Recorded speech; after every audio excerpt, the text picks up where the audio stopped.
Russia, the largest country on Earth, covering an expanse of 6.6 million square miles.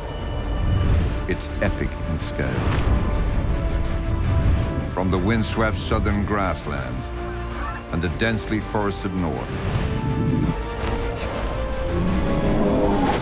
to the cold seas and barren tundra bordering the Arctic coastline, this is a wild land of incredible contrasts. Raw beauty and an enclave to some of the rarest animals on Earth. Russia, one of the world's great wildernesses.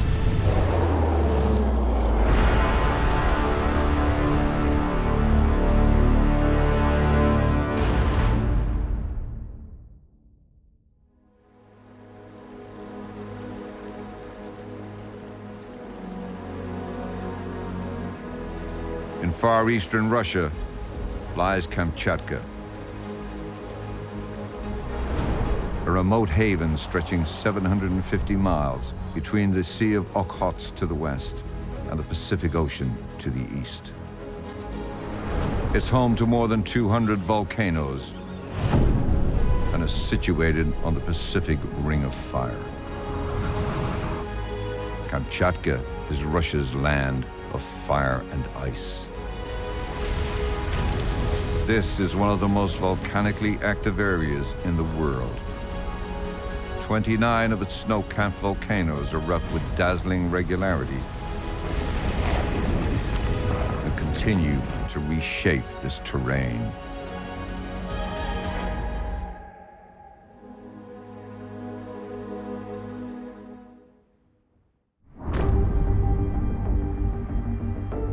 From October to late April, winter grips the peninsula. Bitter winds from the Arctic bring temperatures as low as -4 degrees Fahrenheit. Kamchatka is one of the snowiest places on Earth. Snowstorms are frequent, and ice and snow form layers 5 feet deep.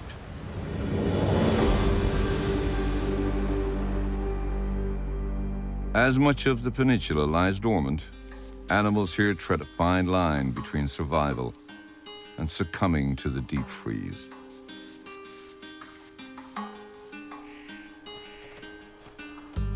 Hungry, this Wolverine is searching for his next meal. Appearing more like a small bear and weighing up to 40 pounds, it is in fact the world's biggest weasel. It's an expert at surviving in Kamchatka's frozen forests and perfectly suited to this terrain. Deep snow is no barrier for this predator. His feet are so broad they work like snowshoes.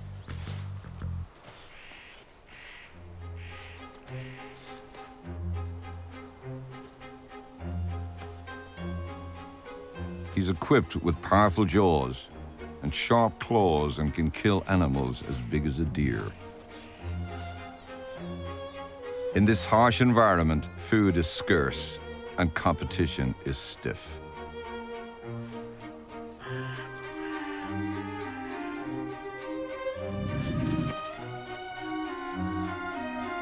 Today, he struck lucky. Hare is on the menu.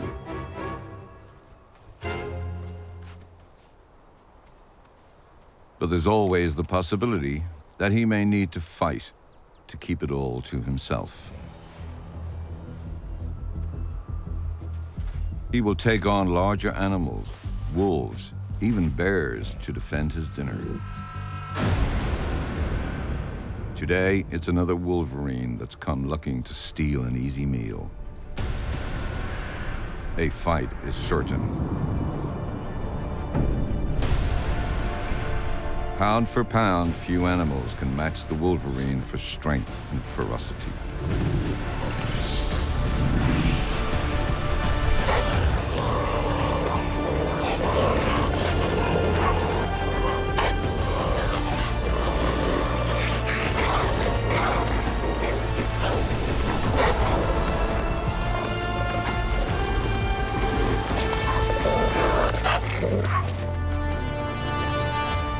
Eventually, his rival backs off.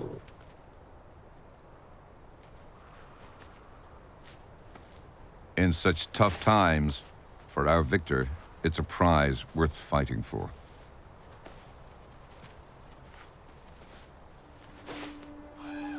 But the challenger has a backup plan.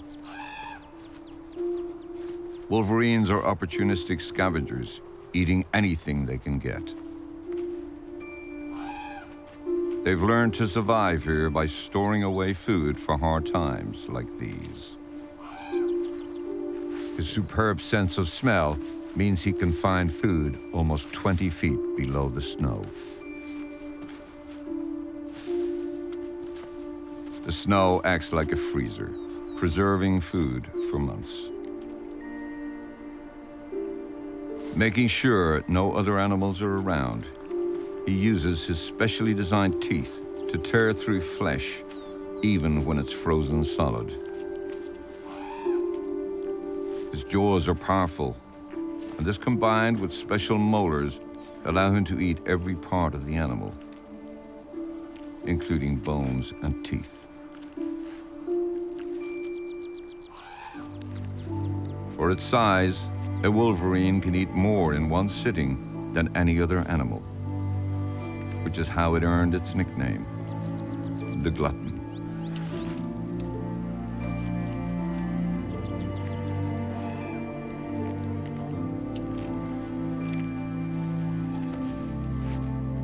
To make it through the harsh winter, this wolverine will have to battle hunger, cold, and other wolverines.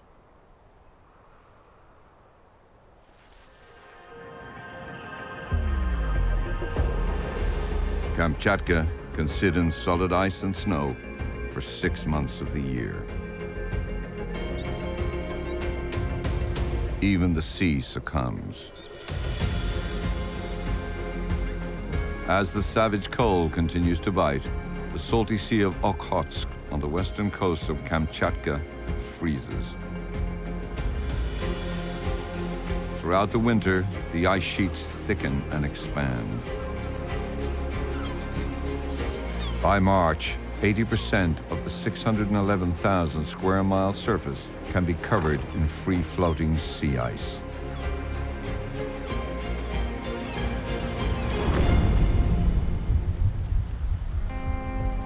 The Steller sea eagle, one of the world's largest raptors, takes refuge along these shores. Around 5,000 of these eagles are left in the wild, and Kamchatka is home to several hundred of them. During winter, many migrate south to Japan, but some remain here at their breeding ground. Their sheer size helps them to survive in cold climates. In full flight, their wingspan reaches 8 feet. And they can weigh up to 20 pounds.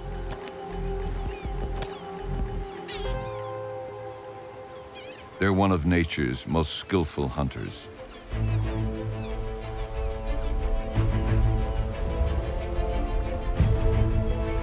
Slowly circling the ice, razor-sharp eyes scan the sea for any sign of prey.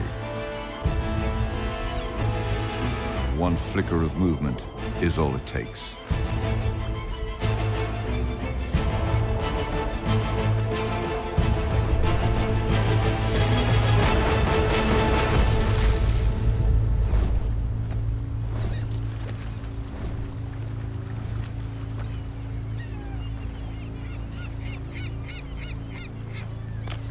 But catching a fish does not guarantee a meal.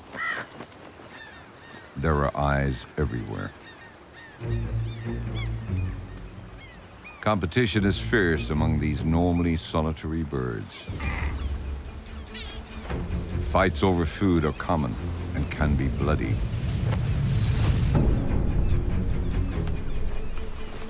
Beaks, talons, and wings are all used as weapons. But their fight provides another eagle with an opportunity.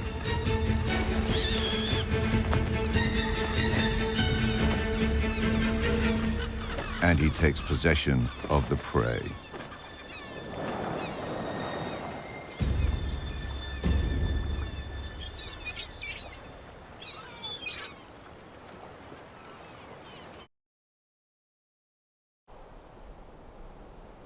In Russia's Kamchatka, there are signs winter's begun surrendering its grip.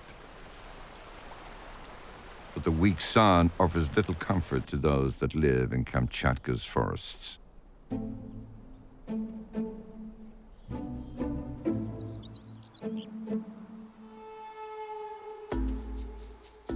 Measuring little more than 8 inches long and weighing just under 2 ounces, Kamchatka is also home to the world's smallest carnivore, the least weasel. In snow-covered regions, these tiny hunters transform their brown summer coats. This color change is driven by daylight hours rather than temperature.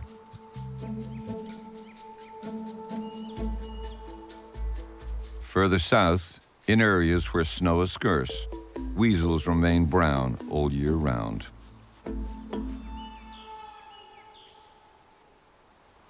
But not all animals are so fortunate.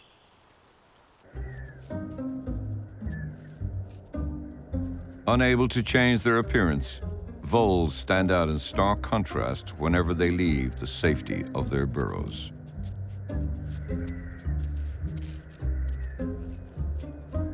A network of shallow tunnels is the safest way of getting around. But these covered superhighways aren't continuously linked.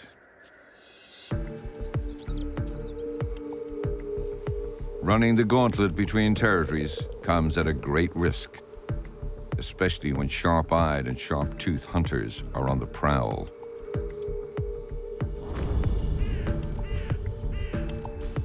What this weasel lacks in size, it more than makes up for in its ferocity.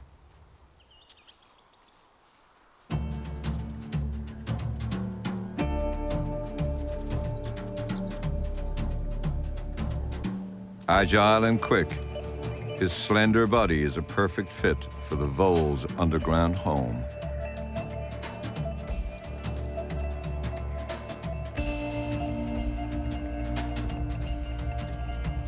Once cornered, there's no escape.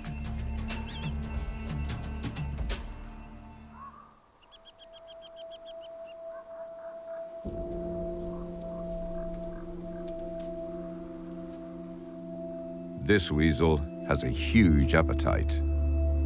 He must consume roughly 40% of his body weight in food every day just to survive. It won't be long before he'll hunt again.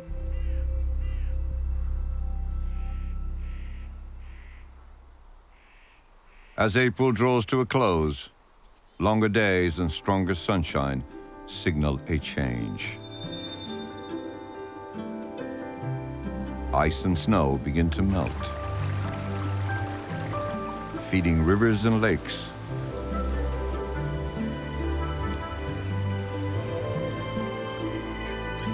The first signs of new life come into view.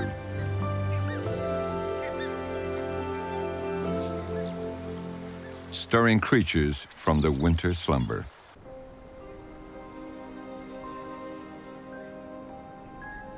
Once again, Russia's largest bears emerge from their dens and roam across the peninsula.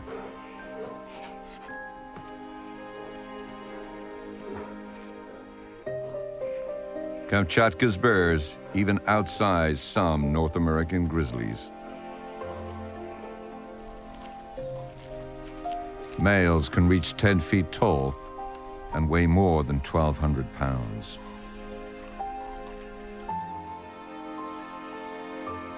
Today, there are over 10,000 bears here. The highest density of brown bears on Earth. Bears can lose up to half their body weight whilst hibernating. Every bear's exit from its winter den marks the start of a race against time. They only have the brief spring and summer seasons to pack on the pounds or face certain death come winter. Until the salmon run starts in late June, the bears seek out succulent roots, berries, and bugs.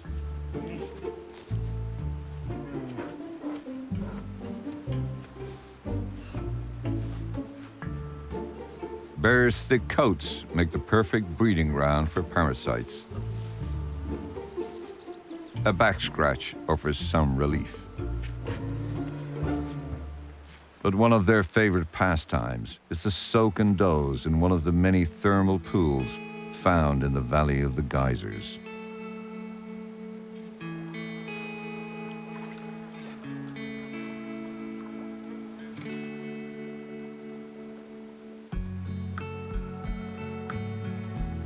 This concentration of geysers, one of only 5 in the world, offers respite for the bears.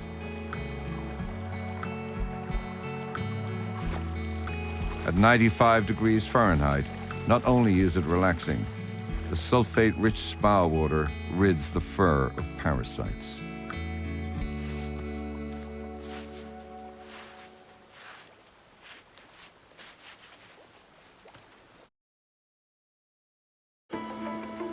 It's May, and the long winter at Russia's Sea of Okhotsk has run its course.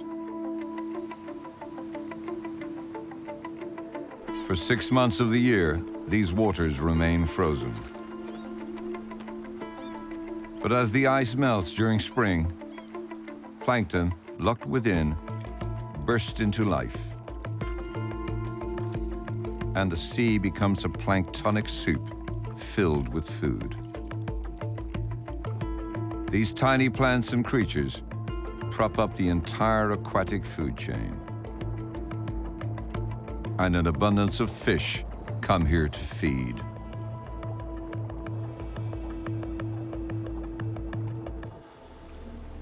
These waters are some of the richest fishing grounds in the world. One of nature's most skillful marine predators are in prime position to take advantage. These giants spend all their summers here, feeding, warming themselves in the sun, and raising pups. Named after the naturalist George Wilhelm Steller, he first described them in 1742. Steller sea lions are the largest of all sea lions. They can reach over 10 feet in length and weigh more than 2,000 pounds. Sounding like a group of grumpy old men, the males constantly fight for a better position on coastal rocks. Steller sea lions need an enormous amount of food to survive. Each day, they must eat around 6% of their body weight. They're opportunistic hunters. They'll eat just about anything they can catch.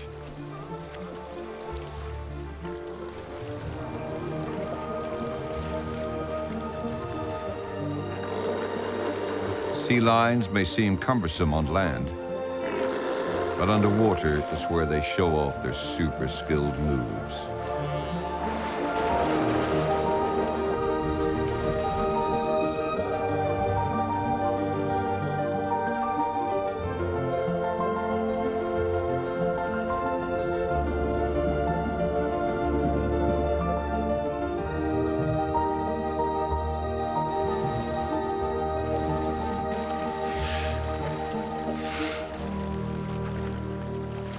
Small fish like these herring sense predators are near. In a last-ditch defensive formation, they pack tightly together, known as a bait ball. The innermost fish are protected, but the outer ones vulnerable to predators.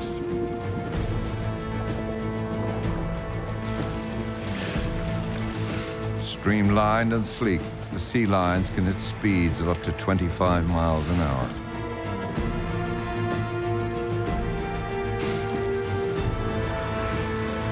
They pick off the herring one by one.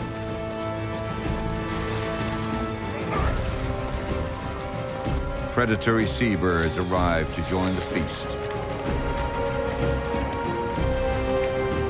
and begin their assault. Propelling themselves with strong wings and webbed feet, they can outswim the herring. They push the fish into an even tighter bait bowl, maneuvering gracefully around their catch.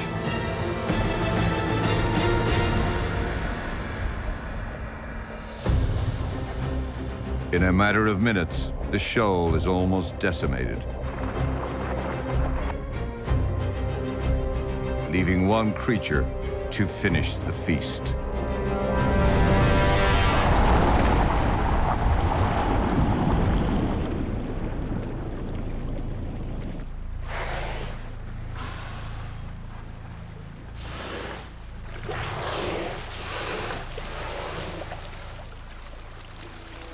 Humpback whales can reach 60 feet in length and weigh up to 40 tons, making them the 5th largest animal on the planet.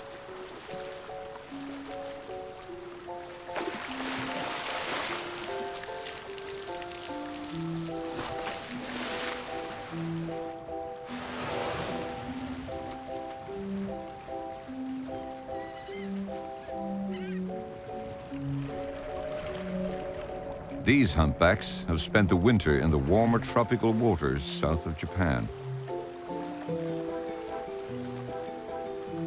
and have returned to spend their summer here at their feeding grounds in the Sea of Okhotsk. The humpbacks come here to take advantage of the plankton bloom and the abundance of small schooling fish and swarms of tiny shrimp-like crustaceans known as krill, to fuel their enormous frames.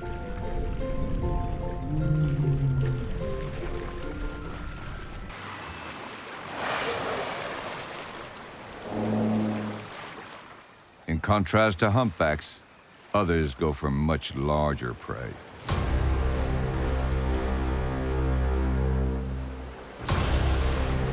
Orcas. These apex predators are named after the Roman god of the underworld. Transient pods of orcas are more aggressive than their resident counterparts and are referred to as the wolves of the sea because they tend to hunt in packs.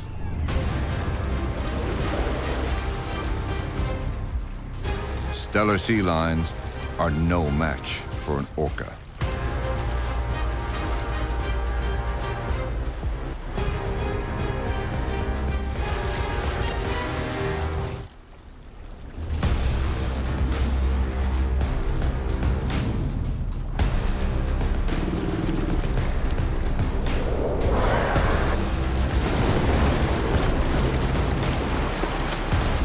Ambushing from below,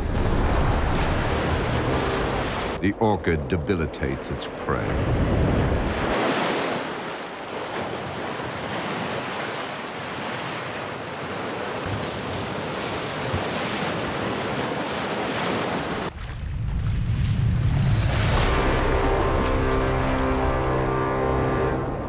Its reward, a calorie-rich meal. Enough to sustain an orca for 2 to 3 days.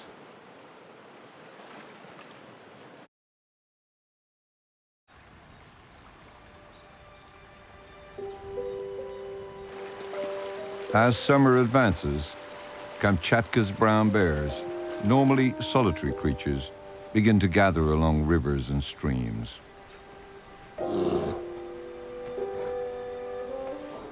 In particular, they head to the shores of Lake Kuril, one of the world's largest spawning grounds for sockeye salmon. The bears are anticipating a prolific invasion. Here they wait, hungry and irritable, for the arrival of more than 6 million salmon, traveling upstream to their birthplace to spawn. This is the bears' annual feast that will prepare them for the peninsula's prolonged and cold winter. The first fish slowly arrive at the lake. The bears are ready for a feast.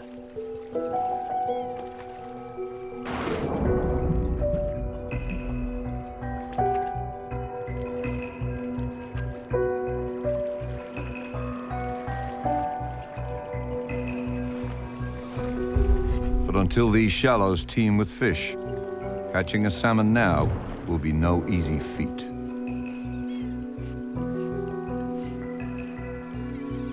Wasting their energy on these few will be futile.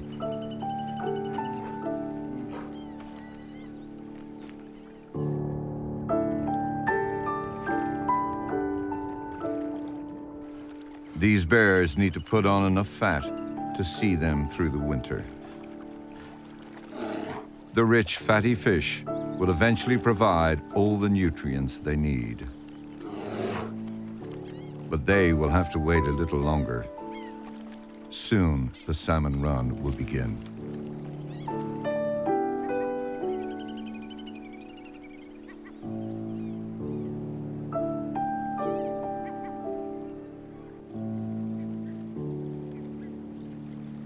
Kamchatka's freshwater rivers are also home to another remarkable predator. A splash gives it away.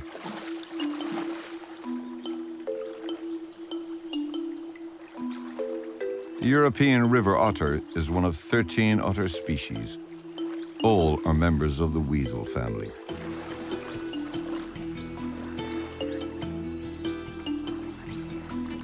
Weighing up to 20 pounds, these mammals are twice the size of a domestic cat.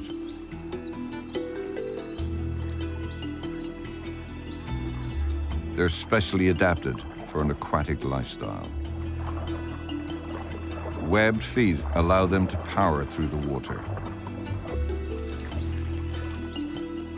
Their short, dense fur keeps them warm by trapping air close to their body.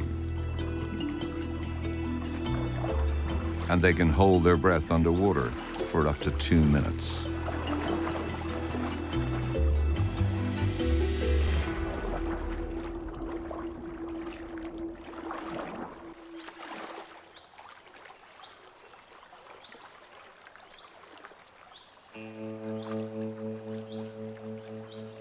Winter always cuts short fishing. But now, this pair are making the most of the warmer weather.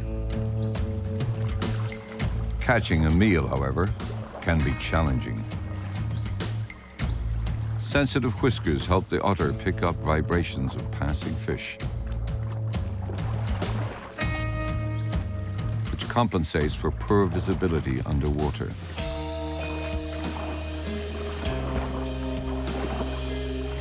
One theory suggests that otters can smell underwater by exhaling a small bubble from their nose towards their prey and sniffing back in. It's one of just 2 creatures thought to have this ability, the other being a land-dwelling mole. They're streamlined hunters. And though these fish are fast, they're no match for this predator's agility.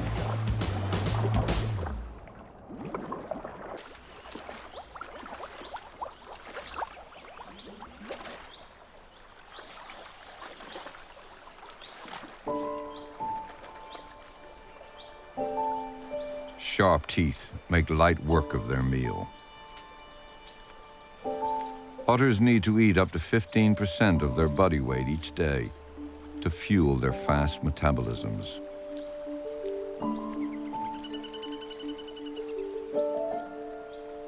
But all that food can weigh an otter down. It takes an hour to digest the fish.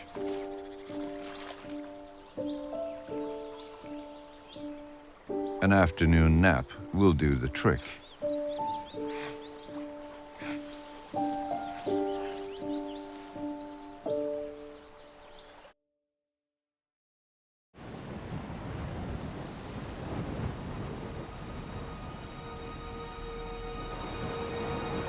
Having spent 2 years at sea, sockeye salmon have begun their migration to Kamchatka's freshwater streams in which they were born to achieve their ultimate goal. It's a spectacle that fuels the region's sprawling network of rivers.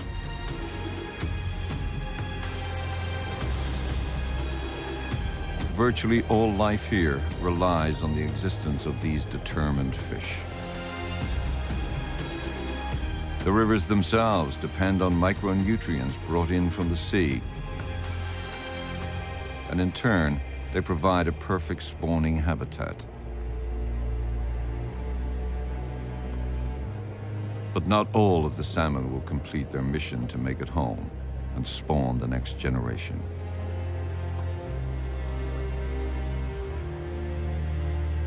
Their journey ahead will be fraught with danger.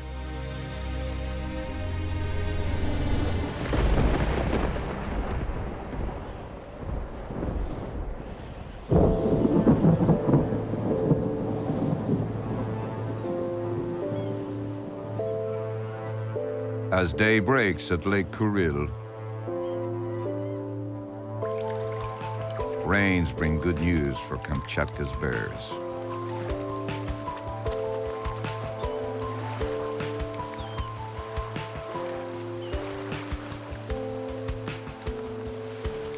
As the water levels rise, the salmon's instincts are triggered.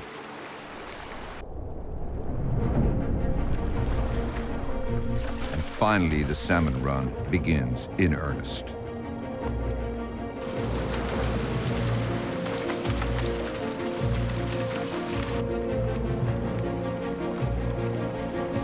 Wave upon wave of salmon teem into the waters to spawn. And the hungry bears are ready to greet them.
Capable of running 30 miles per hour, a nearly 1-ton adult bear will catch and devour a salmon every 20 minutes.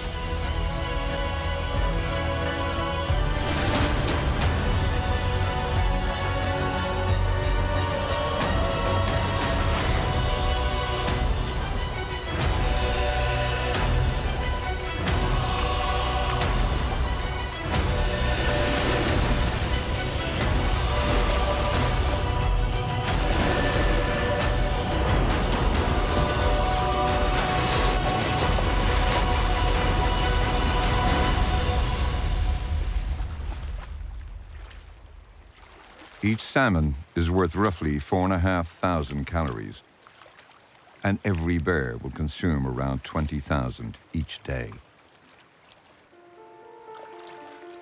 The next few weeks are a critical time in the bear's calendar.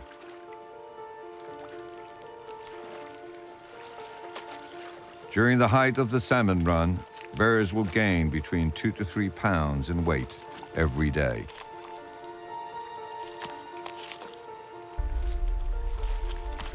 The salmon are the bears' only chance of putting on enough fat to see them through the winter. When salmon numbers are high, bears are known to switch to eating just the fatty parts of the fish. Fat has more than twice the calories of protein, and bears will devour the brains, skin, and eggs before discarding the rest and moving on to the next fish.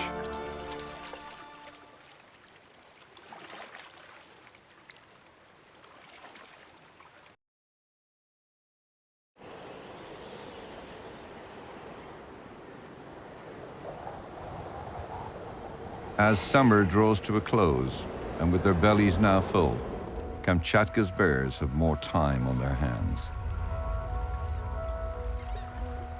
When food is so abundant, they don't have to spend all day looking for and competing for it.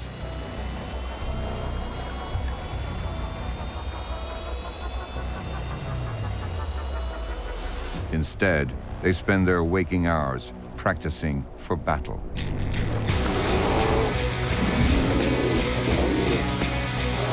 These two are in fight school, learning how to grab and tackle.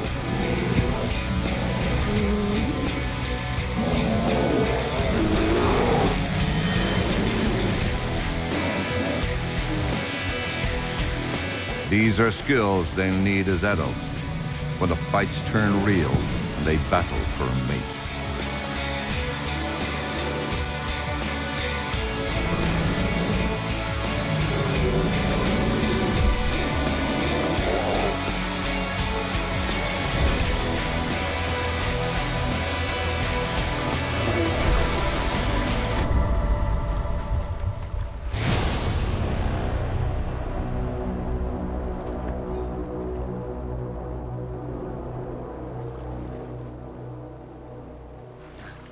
When food levels are low, male bears have been known to kill young cubs if they come between him and his fish.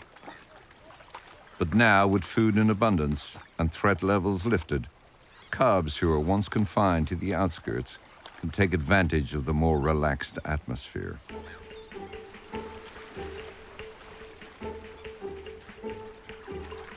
It's an exciting time.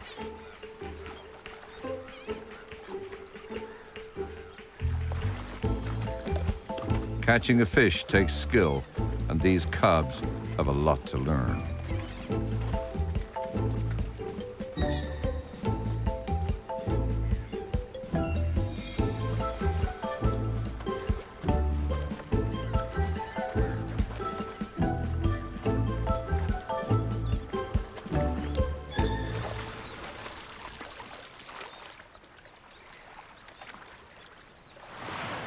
Luckily for them, their mother is on hand to show them how it's done.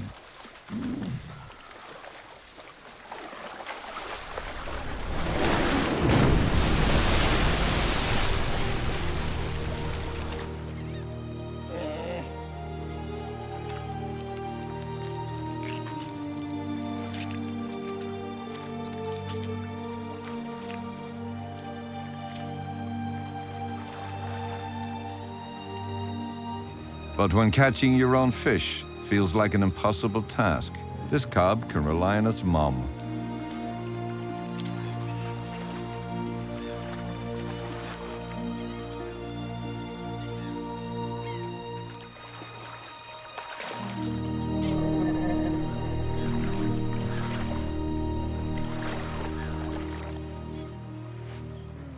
They will remain with their mother for 2 to 3 years. She will not become pregnant again until they are weaned. That leaves more than enough time for learning and for play.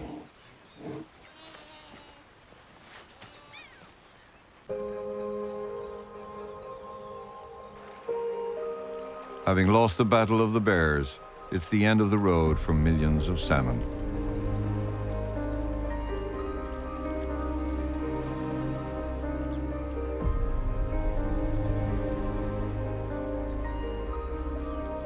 But the survivors forge ahead to their final destination.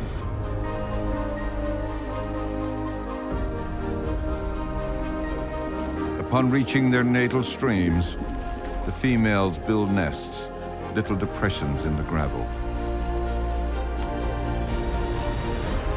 The males fight each other for spawning rights.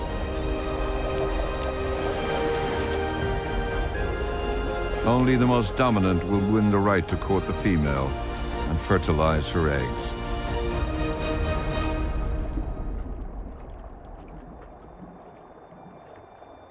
This is the ultimate reward for an arduous journey, fraught with danger.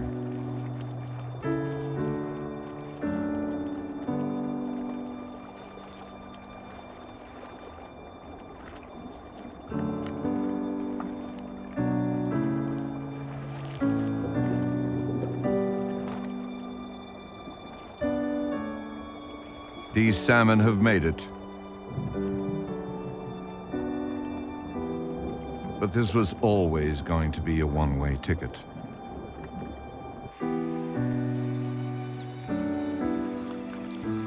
The journey home to spawn has taken its toll on their bodies. They have given their all to reproduce just once. This final act marks the end of their life. In a few years to come, their offspring will run the same gauntlet.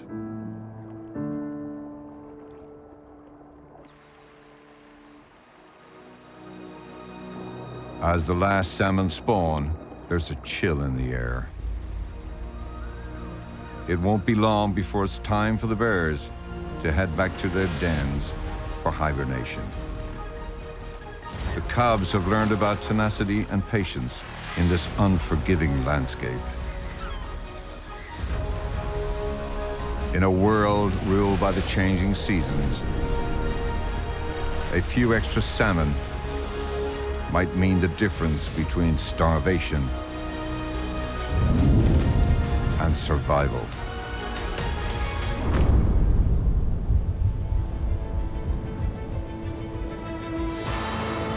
The Kamchatka Peninsula, a stunning landscape of primal beauty. From the still, white, frozen tundra, fuming volcanoes, and steaming hot springs, to the gentle thawing of ice, an awakening of wildlife in spring. Its extremes are awe-inspiring.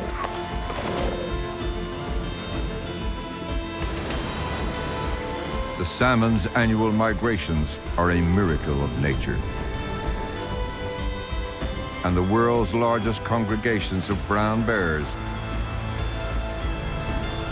and Steller seagulls thrive.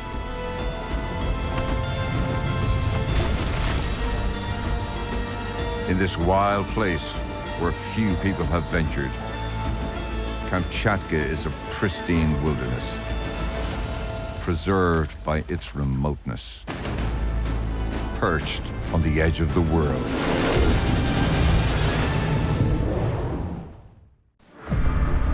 Russia, a country claiming more of the Earth's globe than any other. This is a land of epic proportions. Here, colossal mountains eclipse the sun. Darkness and light go to war in the largest forests in the world. And one of Earth's longest rivers carves its way through a country almost twice the size of Canada. At these distant reaches of the compass, mysterious creatures lurk in the shadows. Caught in a glimpse before disappearing. Russia's lost worlds are a hidden paradise.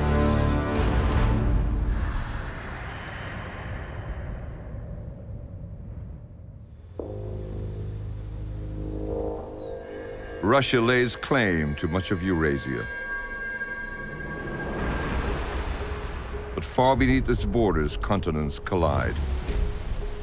plunging the landscape into watery depths in some of the largest landlocked lakes in the world.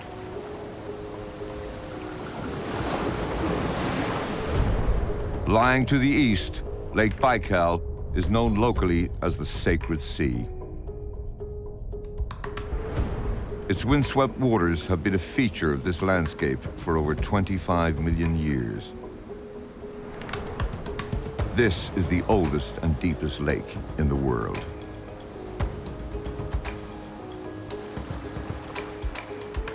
Many believe that this is an ocean being born.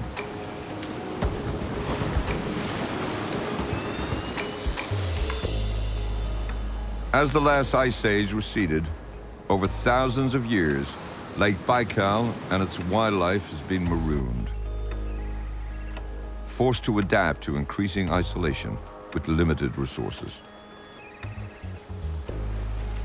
Against all the odds, animals on Russia's remote shores have become masters of survival.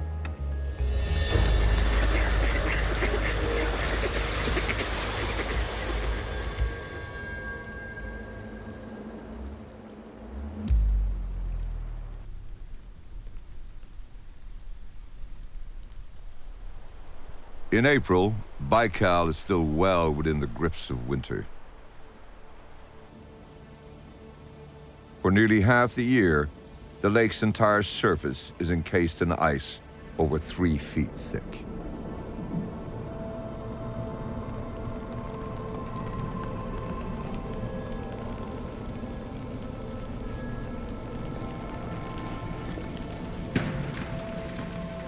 Cracks develop under the pressure, allowing oxygen to reach the animals trapped beneath.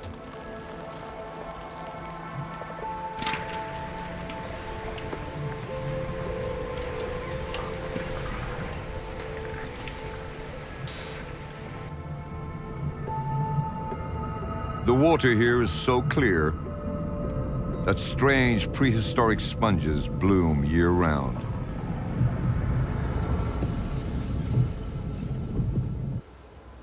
In the north of the lake, the snow-covered pack ice provides a breeding ground for Baikal's most enigmatic creature.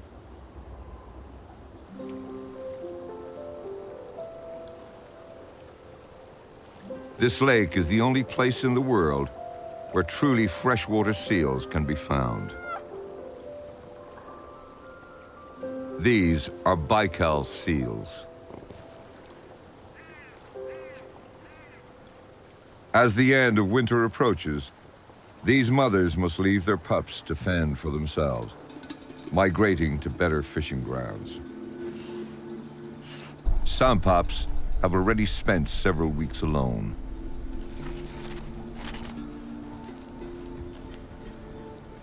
This mound of fat and fluff is only 1 month old and hasn't yet found his forte in the water. In fact, he's barely even touched it. But life above the ice is brutal. The seal has no choice.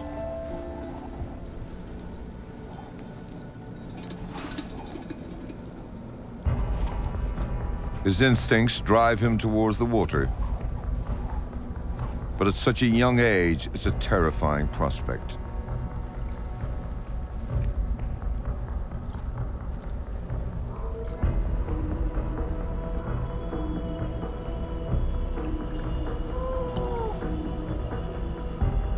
Lake Baikal is over 5,000 feet deep. Who knows what could be lurking down there?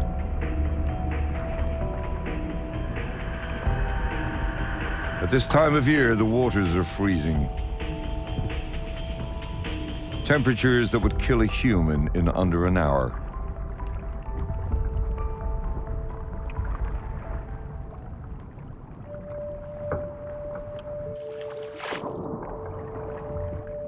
But he barely feels a thing. A thick layer of blubber protects him from the biting cold.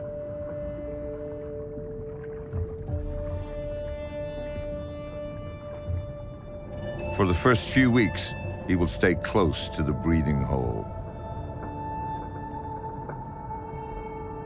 This is a maze of ice, and if he loses his way, he will drown.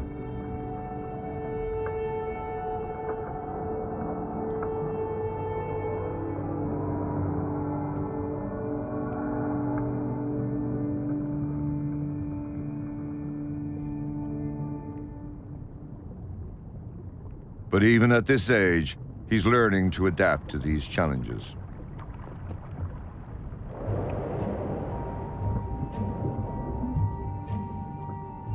As he ventures further away from the comfort of his underwater nursery, he takes a safety net with him.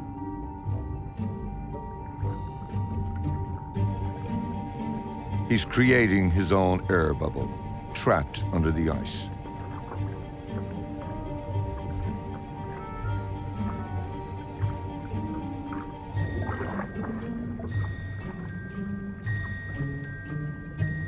For weeks, he perfects the technique around the breathing hole. Oxygen from the surrounding water diffuses into the bubble, giving the Baikal seal an underwater breathing tank.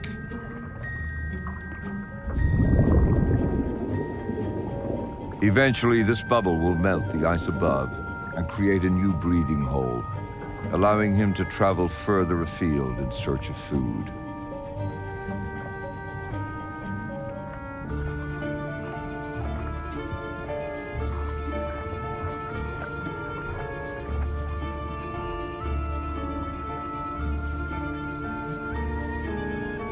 An ingenious solution to life under the ice.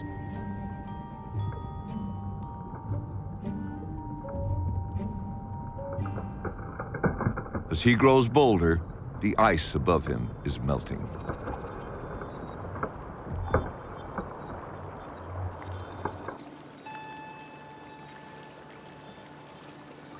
Lake Baikal is slowly released from the shackles of winter, and its sheer scale in the landscape becomes more evident. At almost 400 miles long and 50 miles wide, this lake is larger than some countries. It holds a staggering 20% of Earth's unfrozen fresh water, more than all of North America's Great Lakes combined. Over several weeks, the ice slowly releases its chokehold on the lake.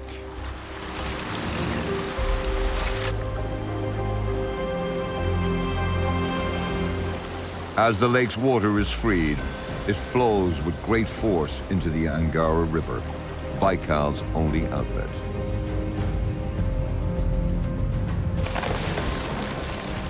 The lake discharges nearly as much water as an Olympic swimming pool every second.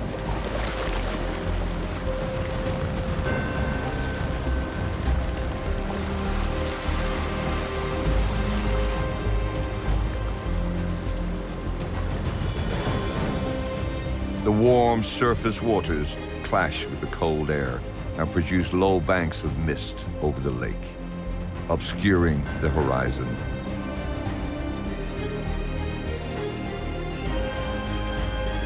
For Baikal's wildlife, this is the first real sign of spring.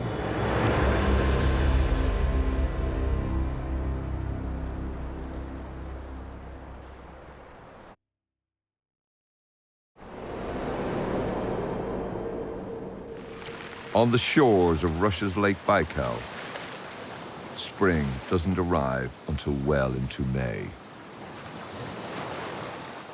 The great thaw begins in the south.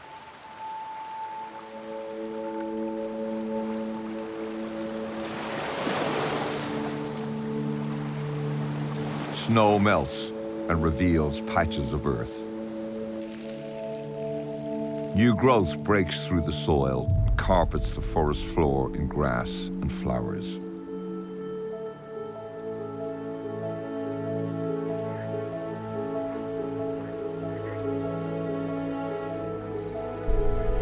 Trees slowly burst into life. At this time of year, the area around Lake Baikal is warmer than the rest of Siberia.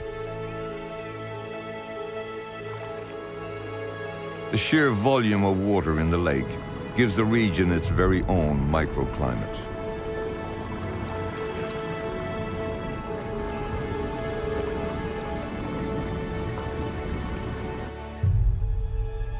Bringing spring early by several weeks.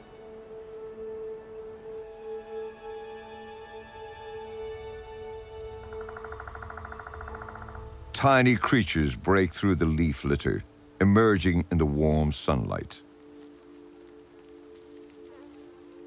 Millipedes are some of the earliest creatures to walk on land. Their ancestors were mini pioneers 414 million years ago.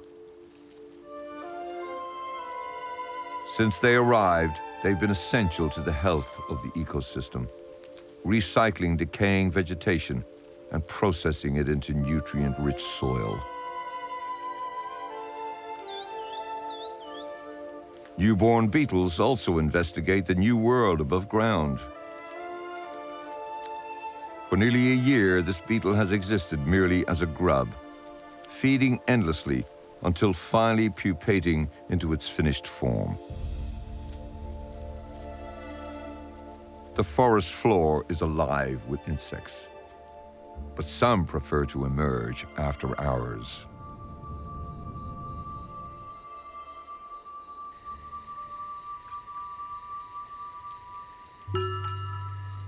A juvenile woodlouse is navigating the leaf litter. These creatures aren't actually insects, but crustaceans. They're more closely related to shrimps and crabs than anything else found on the forest floor. They evolved in the ocean and still breathe through gills. Remarkably, it's creatures like these that hold the key to the history of evolution and life on Earth as we know it. Like the millipede, they are keen recyclers of the forest floor. Little does it know, it's being stalked by another oddity in the undergrowth.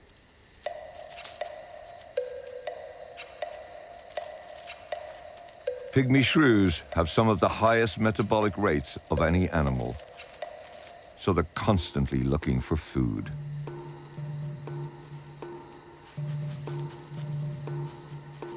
This male needs to eat every 2 hours, consuming up to 125% of his body weight every day. Woodlice are a delicacy.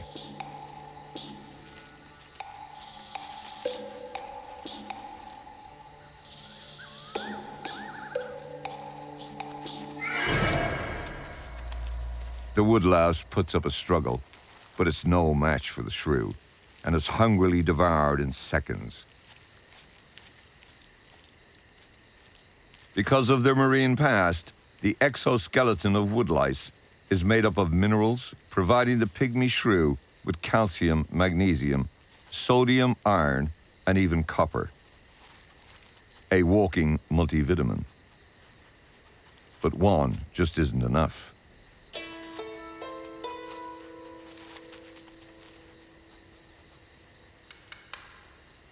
An even bigger meal is right around the corner.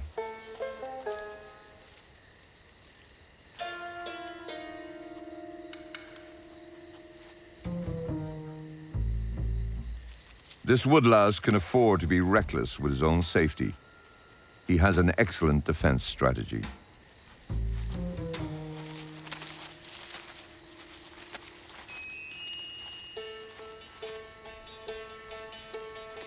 It's shrew-proof.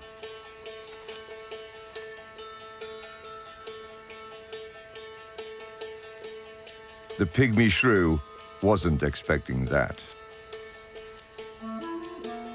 Once the coast is clear, the triumphant woodlouse continues on his way, completely unscathed. Not every woodlouse can do this, but those that evade capture can live up to 4 years. That's over twice as long as this pygmy shrew. On the other hand, this creature only has a few months left to live. It's no wonder at his pace.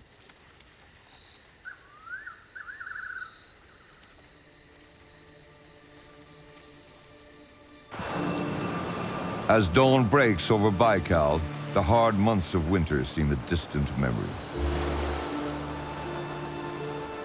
Waves lap the shore without a trace of ice anywhere.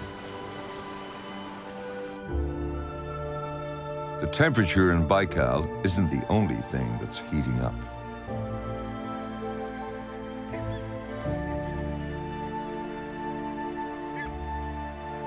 It's the season of romance for an awkward amphibian.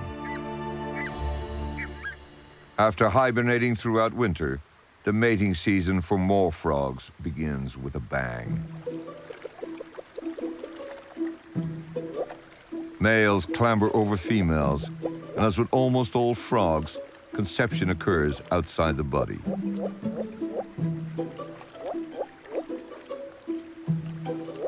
The couple release eggs and semen at the same time. The rest is left to chance. With any luck, these clouds of frog spawn will soon become tadpoles.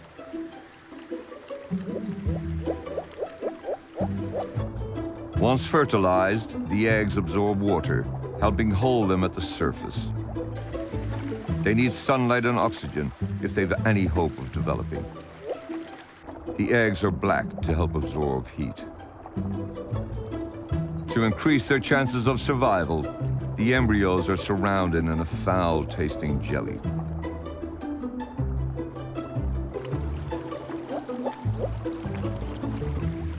Moor frogs are one of the most abundant amphibians in Russia, and this is the easternmost limit of their range, a real feat for such a tiny creature.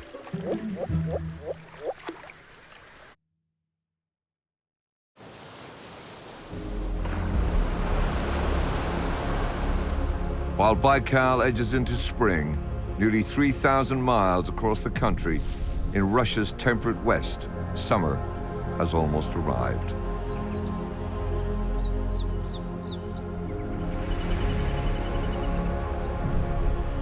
Here, the southern border descends into a shared sea. Hidden among remote and forgotten lands, at nearly 12 times the size of Lake Baikal, lies the largest landlocked body of water on the planet, the Caspian Sea.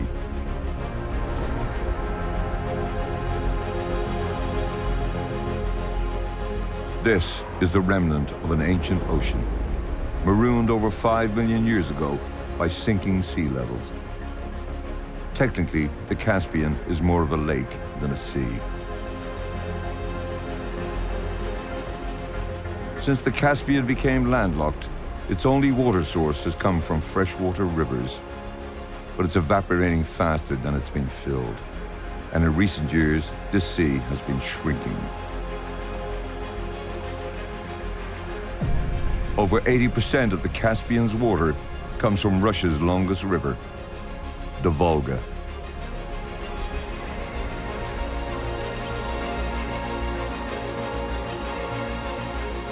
Flowing more than 2,000 miles from the north, deep inside Russia, the river divides into hundreds of channels. At the northern edge of the Caspian shore, the Volga spills out into a wide, shallow delta, stretching 30 miles beyond the shoreline into the sea.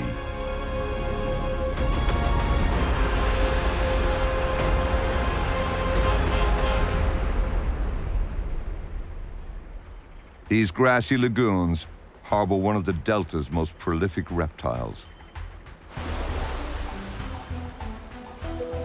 At this time of year, hundreds of the delta's fish-hunting water snakes come ashore. This male dice snake has tasted something irresistible in the air.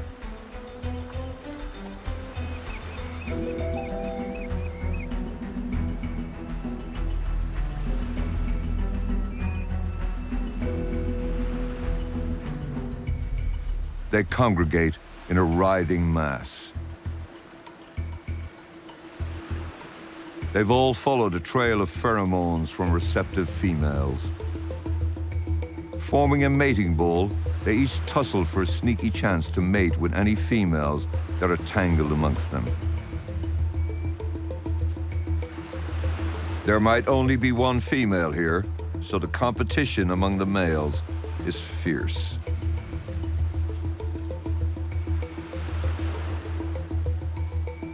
One bachelor dice snake breaks from the crowd. He has a more subtle approach. He's picked up on the trail of another female, and he's hunting her down.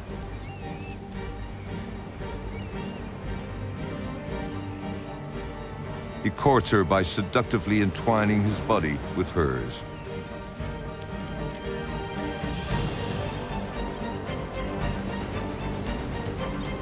This tactile foreplay is intended to excite.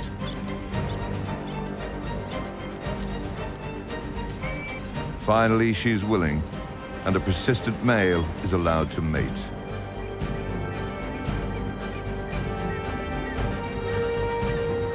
Usually, they will be entwined for an hour. But for some couples, this process will last an entire day.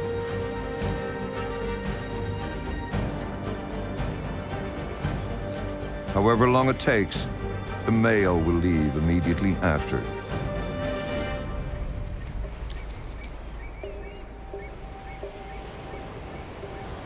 He has two penises, and if he comes across another female, he will simply use the other to mate. You can never trust a snake.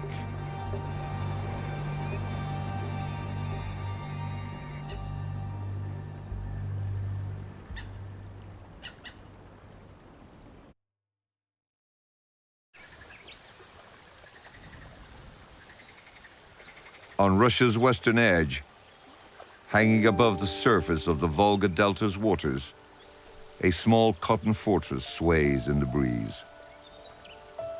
Penduline tits are well prepared for predators. Males are master architects of protected nurseries.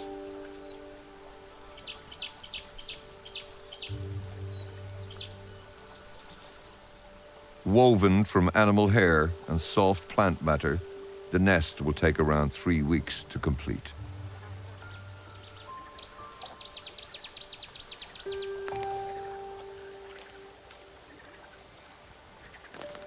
A ring of twisted fibers forms the foundations and bears the weight of the nest.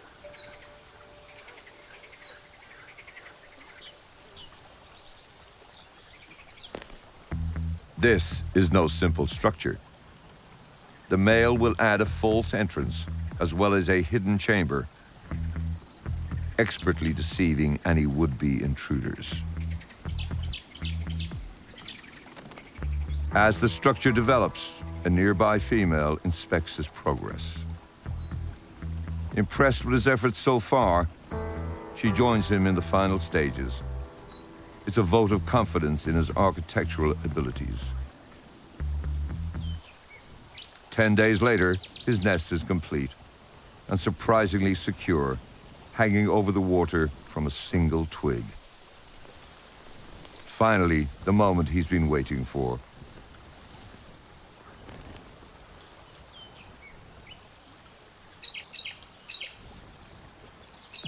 But she's no featherbrain. The female penduline tit has a deceptive side. She creates a hidden pocket in the lining of the nest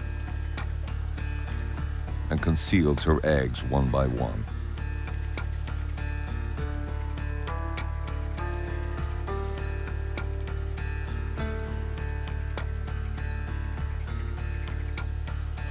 He will leave as soon as the chicks are born. So for days, she lets him believe she hasn't laid any eggs, and he dutifully continues bringing her food.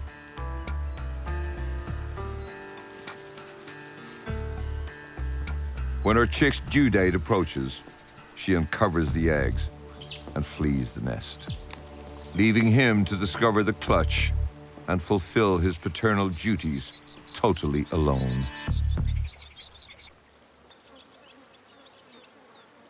And they begin sooner than he would like. An agile predator stalks the undergrowth.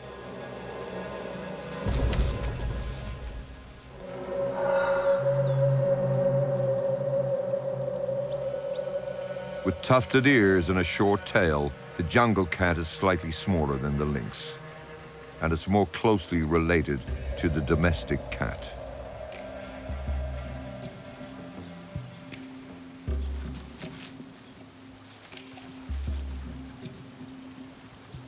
Unlike most cats, jungle cats love the water, so the Penduline tit's careful placement of its nest and opportunistic moat is useless against this hunter.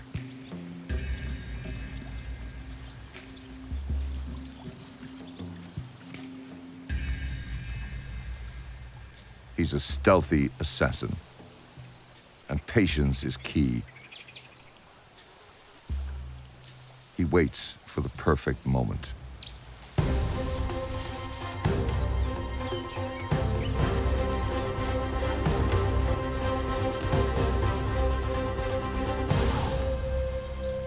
Tantalizingly close, the hanging buffet is just out of reach.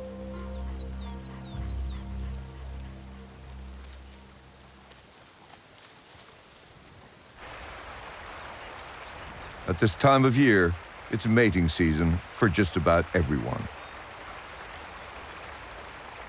Upstream of the Volga's fast-flowing tributaries, male grayling cluster together, waiting for a remarkable event. They're finally sexually mature. It's been a 5-year wait, and they wouldn't miss it for the world. Males advertise themselves with vibrant dorsal fins and vie for the best position in the current, all the time swimming upstream. It's an exhausting experience, but it will be worth it.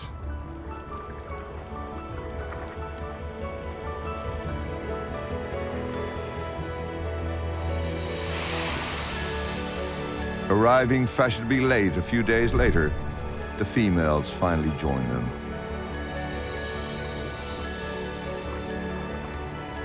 After finding a mate, the male grayling courts her by holding her against him and vibrating his body, encouraging her to release her eggs.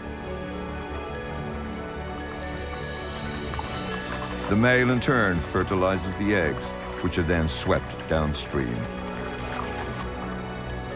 Like the moor frog, their success relies on numbers. This female might lay as many as 36,000 eggs.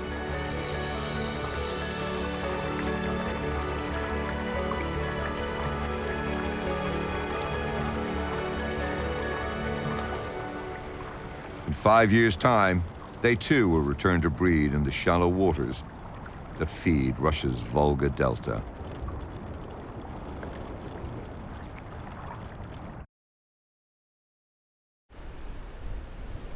On the shores of the Caspian Sea, one of Russia's most formidable hunters is hungry for blood. Russia is a stronghold for the white-tailed sea eagle. At 8 feet wide, their wingspan is larger than any other eagle in the world. And their talons are nothing short of knives.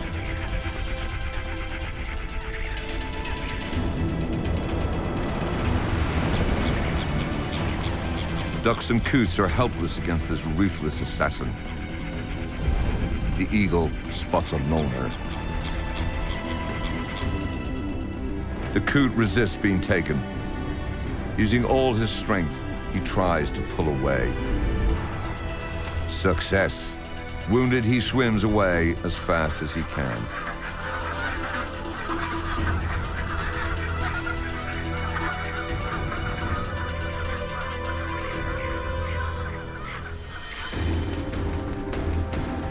The story isn't the same for everyone. Another unfortunate coot has been caught. Something distracts his captor. The coot may be in luck, but his broken leg can't carry him fast enough.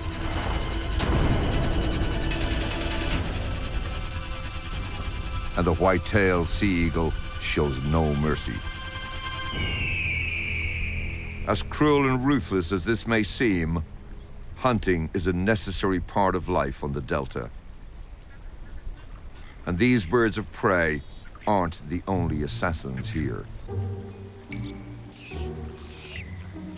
Stalking the marshes, squacko herons have their eyes peeled for prey swimming in the shallows.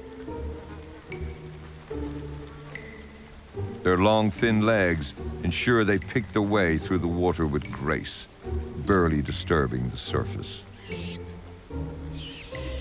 They stare motionless at the water, waiting for the perfect moment. A single ripple could give it away. His beak is like a hunter's spear. In the blink of an eye, the squacko heron makes the hit. A goby fish falls victim. But squacko herons aren't fussy. Amphibians, crustaceans, mollusks, and sometimes even small birds are on his menu.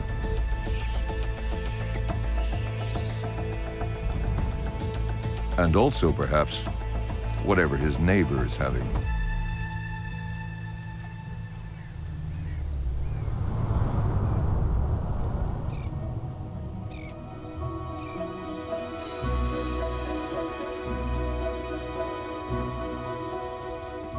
The Volga Delta is a labyrinth of hundreds of small channels and rivers.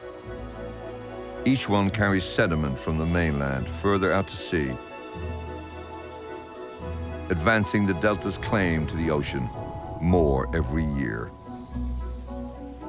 This is good news for the Delta's birds. Over 230 different species call the Volga Delta home.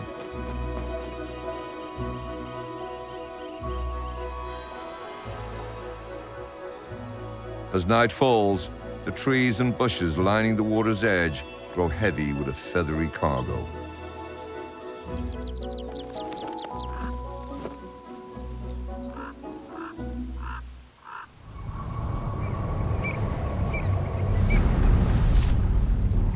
But elsewhere on the Caspian shores, some creatures are only just stirring.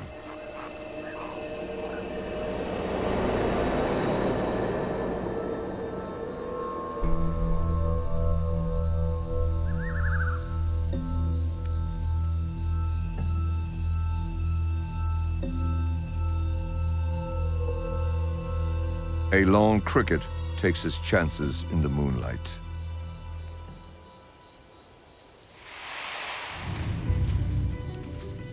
They're a staple food for many animals here.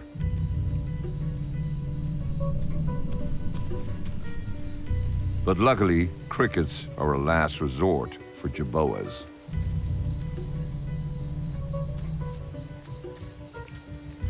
Their features are exaggerated.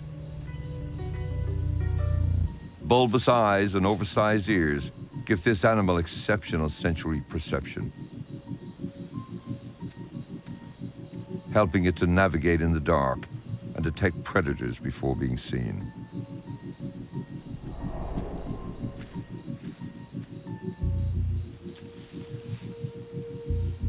An unusual member of the rodent family, these creatures are extremely shy. Everything about them is adapted for a quick getaway.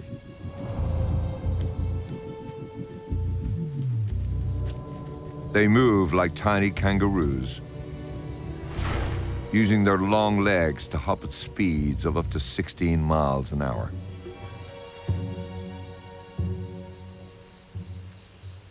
Jerboas can live for around 5 years and spend most of their lives alone. This male isn't yet 1 year old. At such a young age, he's still getting to grips with life on the delta's dunes. This Jerboa spent winter in hibernation and seems to be making up for it now. He spends all night hopping around and messing about in the sand.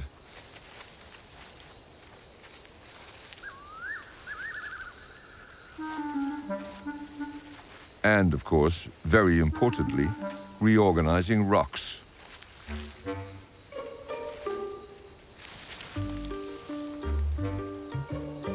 Dust bathing has numerous uses.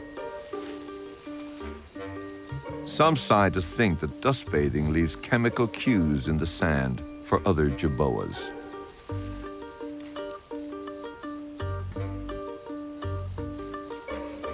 But for this little guy, it could just be a way of relaxing.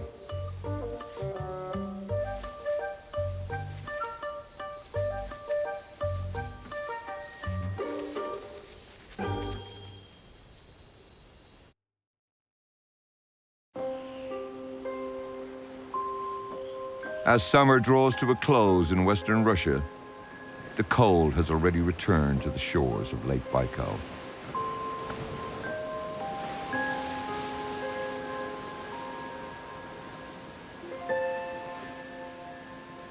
Ice builds slowly where the water meets the land.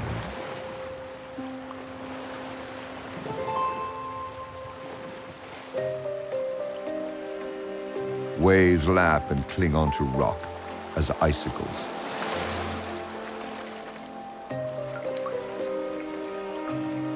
In a matter of days, the pebbles along the shoreline are encased in a crystal glaze.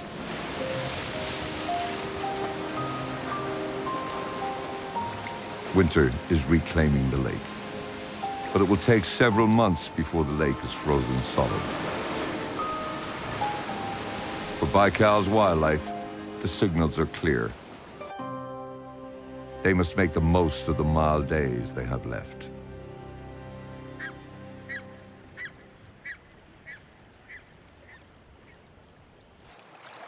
The start of fall finds the Baikal seal living among a colony of its kind. These rocky outcrops are a haven for seals during the summer. They congregate to bask in the last of the summer sunshine.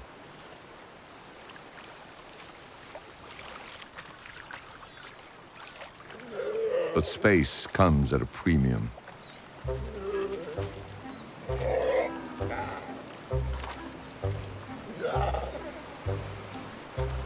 It's first come, first serve here. Latecomers struggle for a spot.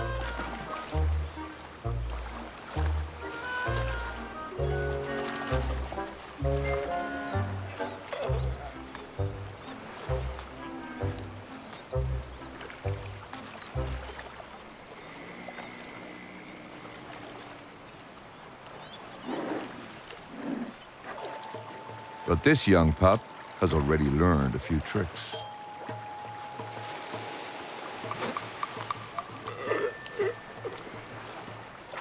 Splashing the water sends a danger warning to the colony.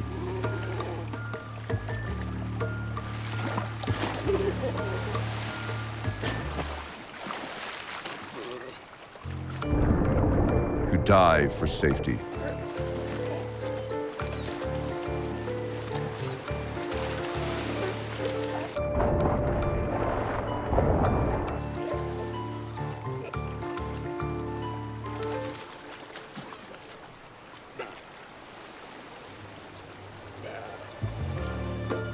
He quickly makes the most of the confusion.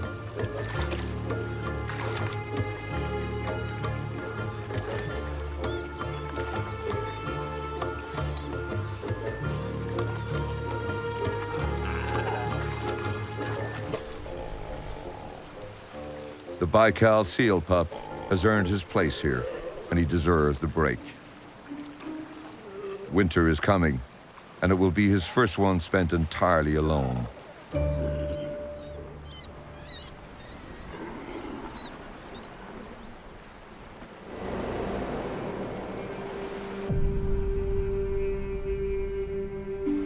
As autumn moves ever closer to another hard winter, the creatures of Lake Baikal prepare for the times ahead.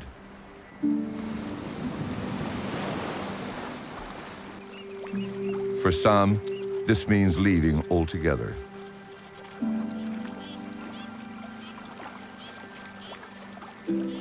Baikal teal, having made the most of the lake's algae offerings, leave in their droves.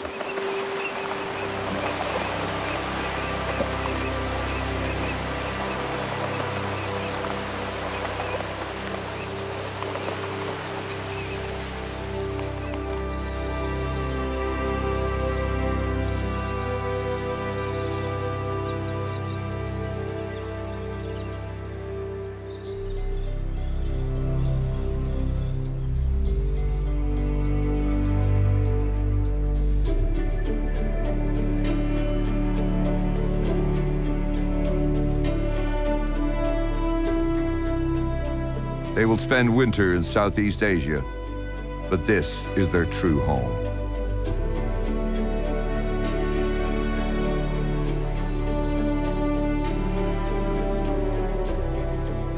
For the animals and plants of Lake Baikal and the delta shores on the Caspian Sea, this is much more than a habitat.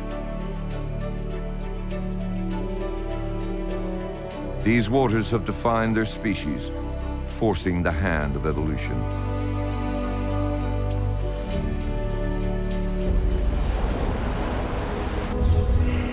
As the Volga Delta claims more and more of the Caspian shore, this sea is shrinking.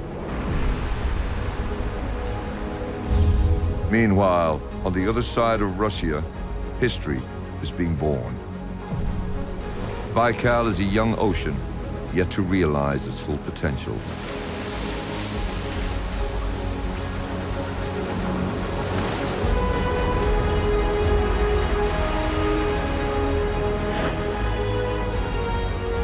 For the creatures of these wild places, survival has meant adapting to isolation in innovative ways. Despite the hardships they must endure, for the creatures of Russia's sacred shores, life continues, a triumph against all odds.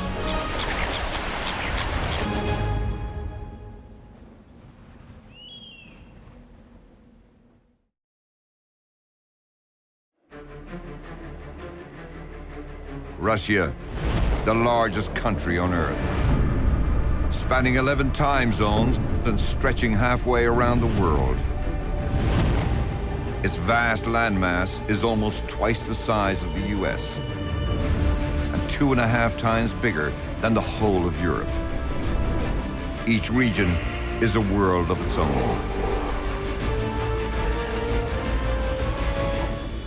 From deserts to semi-arid steppe, dense forests and Arctic tundra, Russia is a wide land of striking contrasts and home to some of the rarest species on Earth. Here, they carve out their survival in one of the world's last great wildernesses.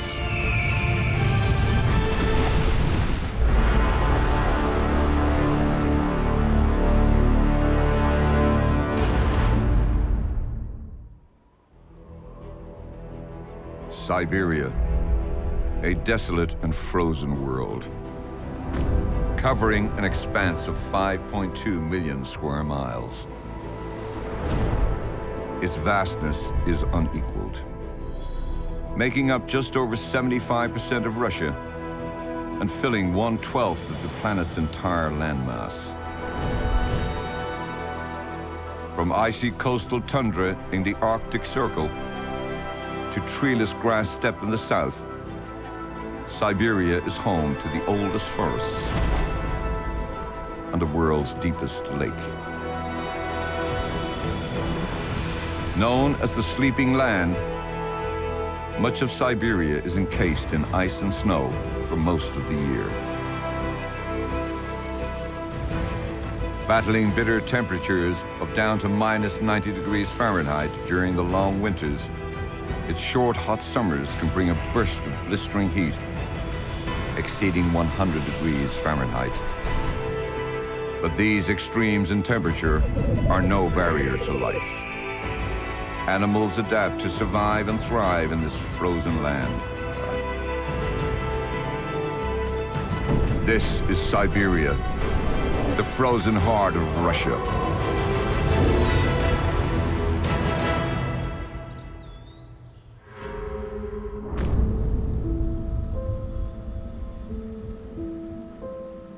Outside of the poles, the only place on Earth that is synonymous with extreme cold is Siberia. Winter here lives up to its reputation. It is not uncommon for snow to accumulate to depths well over 6 feet. But for some Siberian residents, these extreme conditions give them an advantage over others.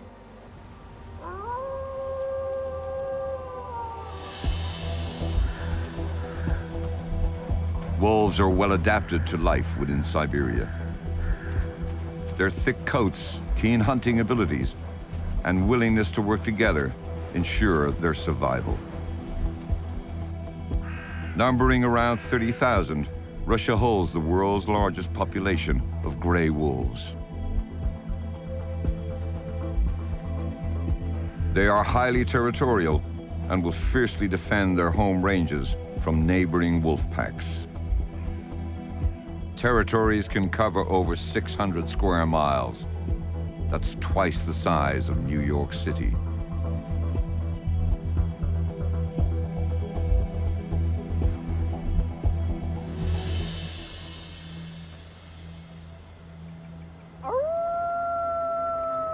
Howling assembles the pack and is a show of strength, warning off outsiders.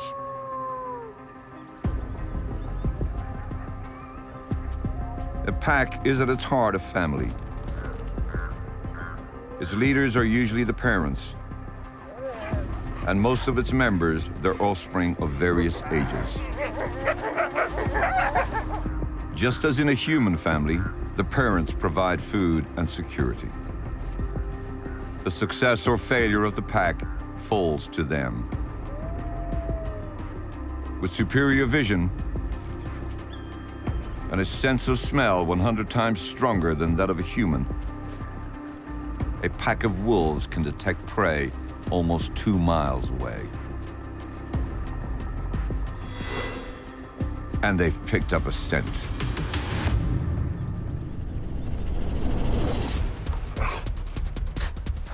Traveling together, winter is when wolf packs are most visible. But a reindeer's sight and hearing are not well developed. Wolves can get extremely close without being spotted. Realizing they're in danger, the reindeer flee. When it comes to endurance, a reindeer and a wolf are evenly matched. But as a pack, the wolves have the advantage. By acting as a tag team and taking turns to lead the hunt, each plays his part and no wolf is left exhausted.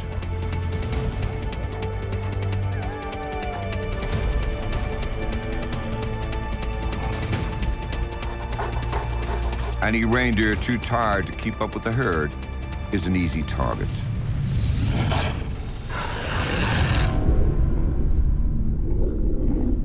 Separated from the rest of the herd, the reindeer never had a chance. A strict chain of command operates at mealtimes. Snarling and teeth-baring reinforces positions in the pack.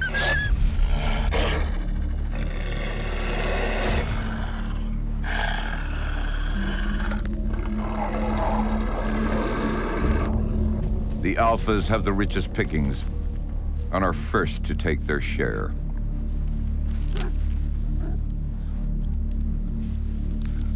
But in the end, all will take a turn at the table. In just one sitting, one wolf can consume 22 pounds of meat.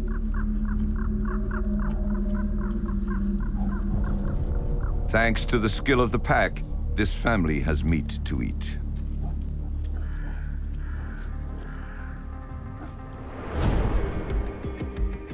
The Siberian taiga stretches from the Ural Mountains in the west to the Pacific Ocean in the east.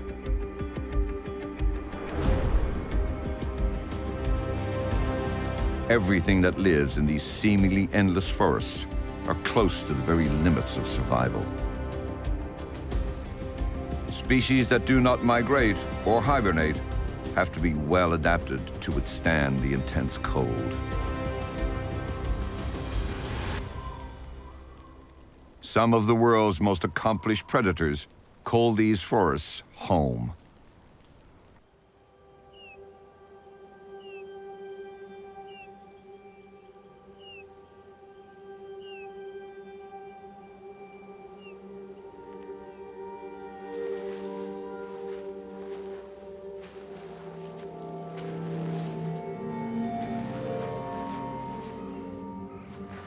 An expert in stealth, the Eurasian lynx stalks in silence.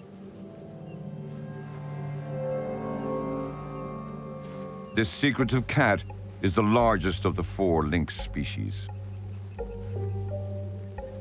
preferring dense forest cover to open ground.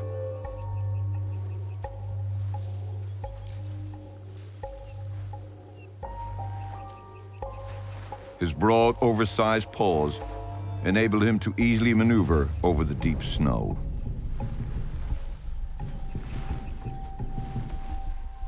He relies on this element of surprise while hunting and uses it to take down prey up to 3 times his size. Siberian roe deer is his meal of choice, but with none in sight, a meal of any size will do.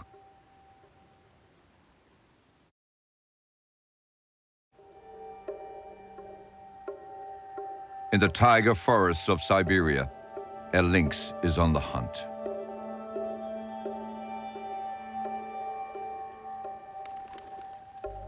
His eyes detect the smallest of movements.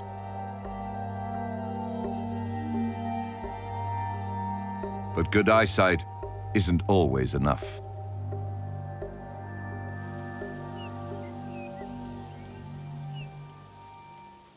The mountain hare's winter coat is an excellent defense against visual predators. If he remains still, it might just save his life. But the lynx has another super sense in his arsenal. The characteristic tufts of hair on his ears help him pick up sound vibrations, giving him an amplified sense of hearing.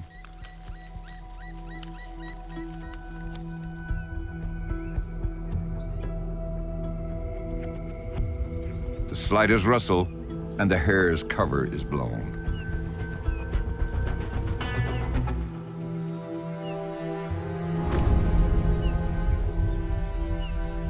Blending in with the forest surroundings, he edges closer.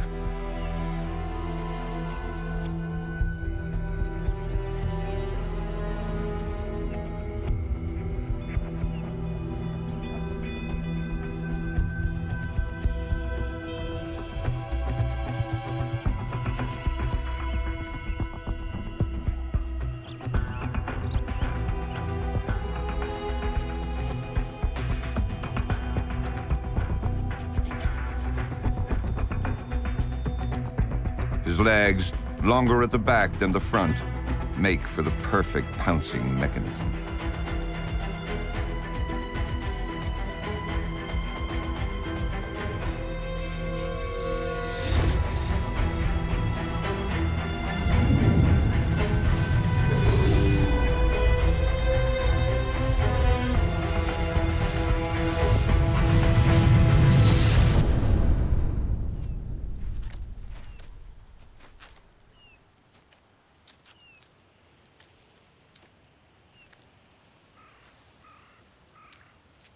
To survive the winter, this lynx will need to consume 2 to 4 pounds of meat every day. He will need to hunt again at dusk.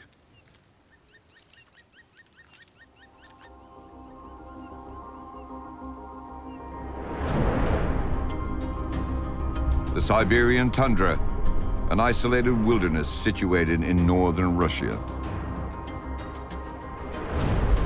In winter, piercing sub-zero temperatures can easily reach minus 30 degrees Fahrenheit, challenging even the planet's hardiest creatures.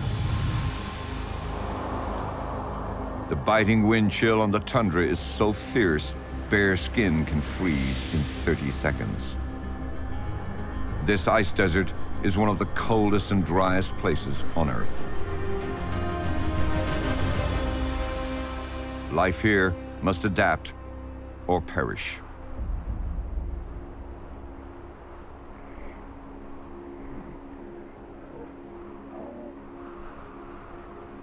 A herd of musk ox.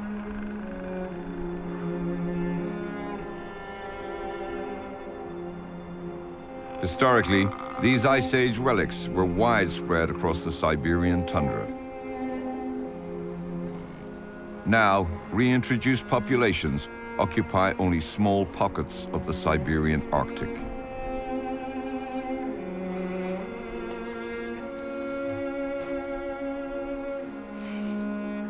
Covering as little as 1.5 miles each day to conserve maximum energy, these nomads slowly make their way across the frozen lands.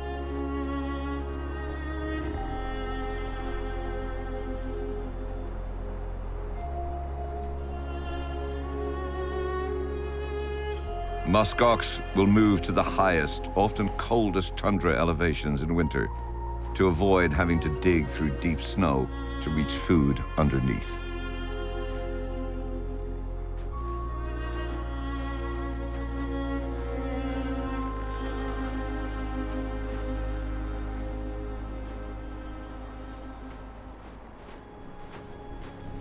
Plummeting temperatures don't faze them. They are blizzard-proof.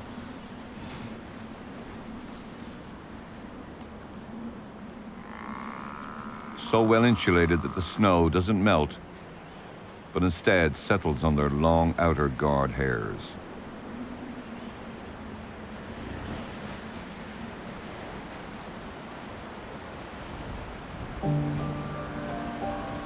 It's this calf's first taste of winter. At just a few months old, she now gets much of her food from the grasses, lichens, and moss of the tundra. But she still relies on her mum for warmth in the harshest of conditions. She will stay with her mother for the next 2 years and be protected by the whole herd.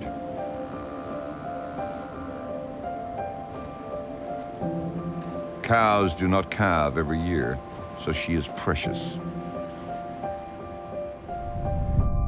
Slowly but surely in Siberia, musk ox numbers are increasing.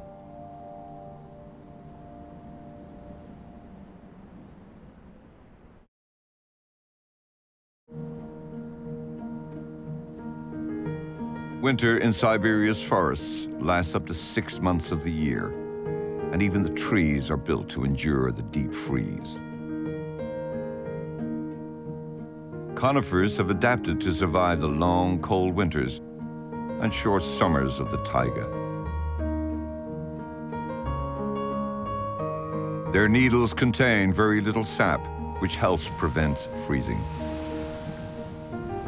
Their dark color and cone shape help them catch and absorb as much of the sun's light as possible. And they're slim, with flexible branches, which help them to cope with heavy snowfall.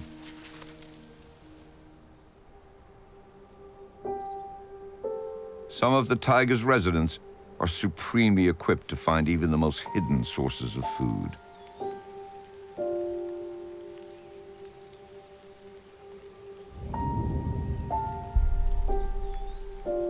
Great gray owls live here all year round, where they have a constant supply of prey to hunt.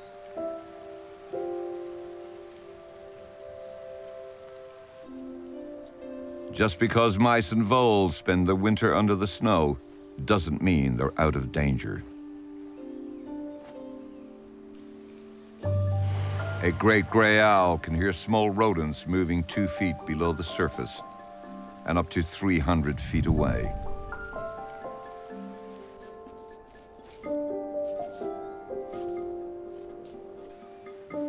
They have the ultimate amplifier.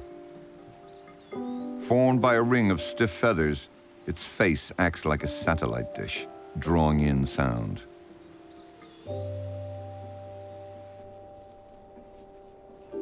Deep under the snow, this vole is rustling. Here in the forest, the penalty for making even the smallest sound could be death.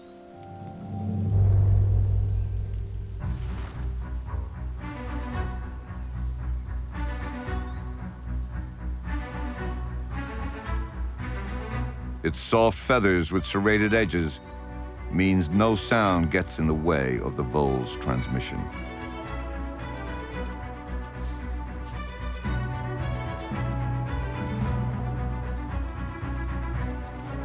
This unwitting vole is an easy target to hit.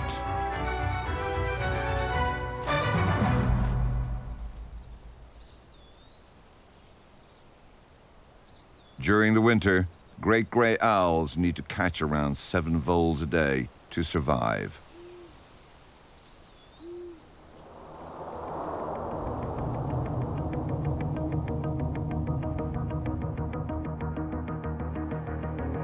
It's the end of April, and the weather system called the Siberian High, responsible for intense cold conditions, is losing steam.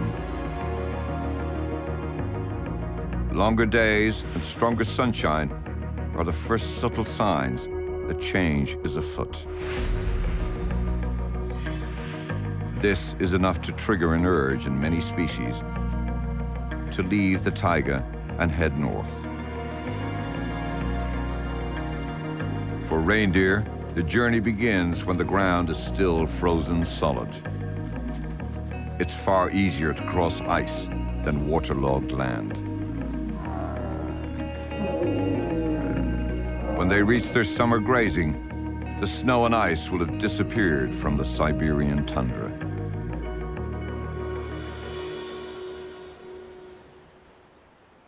In the taiga forest, the hint of a new season stirs other creatures into action too. It's early dawn, and black grouse begin to assemble at their lek. A lek is a battleground where males attempt to prove their worth by going head-to-head. April and May are the most important months of the year for these birds. This is when the females are in attendance and would choose their future partners. Bright red wattles above their eyes become engorged with blood and swollen, an indicator of testosterone levels for onlookers to admire. Air sacs in their necks, which enable the almost continuous bubbling vocalizations, can be heard almost 2.5 miles away.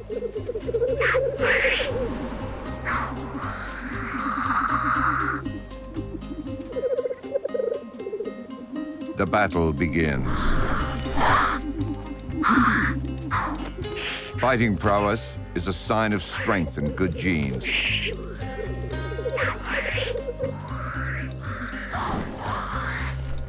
Qualities a female hopes to acquire for this season's chicks.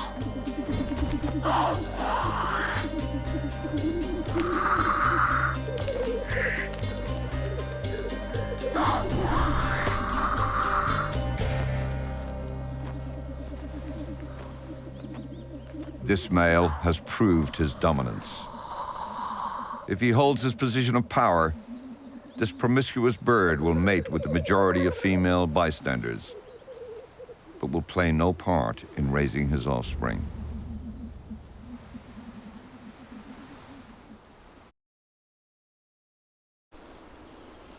Days in the Siberian taiga get longer.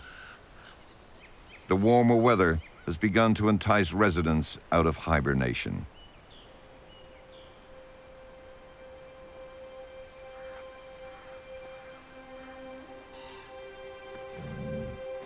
This bear has been hidden away for the last 5 months, conserving its energy, essential for its survival.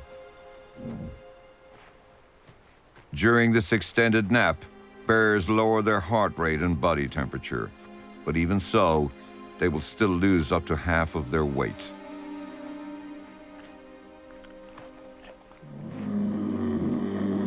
Bears are not fussy eaters. They'll eat almost anything, including grasses and fruits. During fall, their mission is to simply stockpile enough calories. But come spring, it's a different matter. Vegetation is scarce. So this bear will have to scavenge anything he can get. With an exceptional sense of smell, it's so acute he can detect an animal carcass from up to 20 miles away.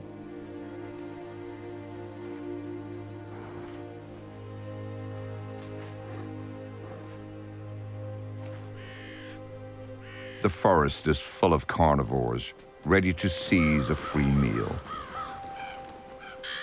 Ravens actively seek out carrion across vast distances.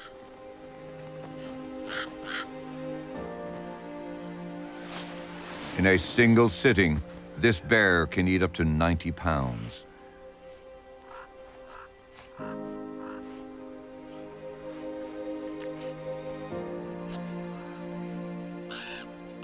An individual raven can eat up to 4.5 pounds. A large flock could easily devour a reindeer.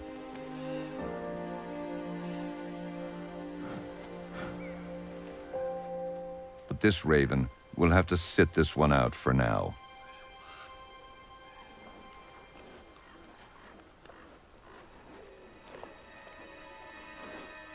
Soon, the spring thaw will begin in earnest. The rising temperature is creating a surge of meltwater, which cascade into temporary streams and forms wetlands across frozen ground.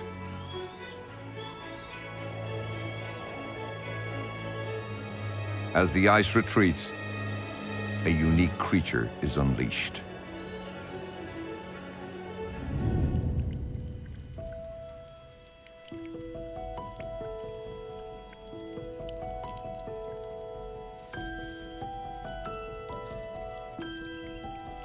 Siberian salamanders are perfectly adapted to living in areas where the lower layers of the soil are permanently frozen. They can withstand temperatures as low as -40 degrees Fahrenheit. This freeze tolerance is down to special compounds in the salamander's blood. A natural form of antifreeze prevents the salamander's cells from being damaged. They can survive frozen for years in the permafrost, at depths of up to 46 feet. Once thawed out, they just move on. They use the short Siberian summer to breed, laying their precious egg sacs in wetlands and shallow pools, before returning to a sheltered rotten log and facing the prospect of a deep freeze all over again. The Siberian salamander is one of the only species on Earth that can survive these extremes in temperature.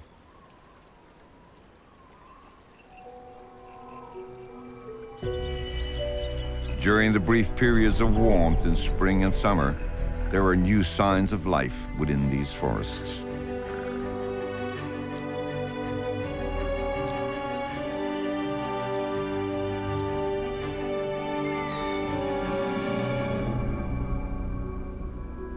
Having made it through the winter, this great gray owl now has an even bigger responsibility.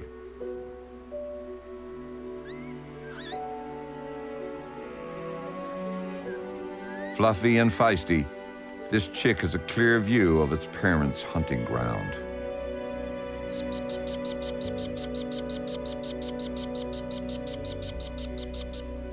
Great Greys are devoted parents.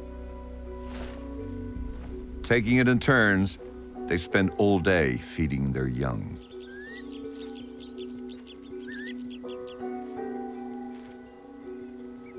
For their chicks to survive, mothers will go hungry.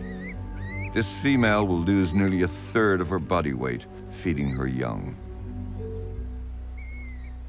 Hunting is a never-ending task.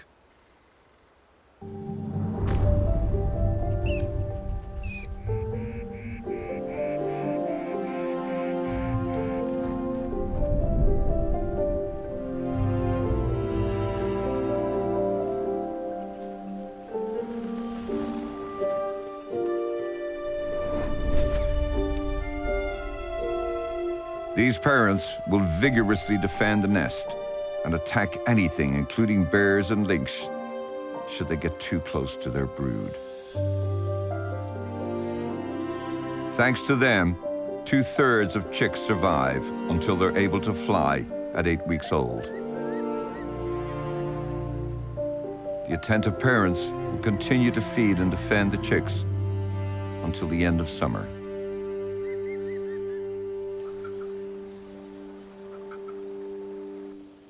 But some offspring are ready to strike out on their own.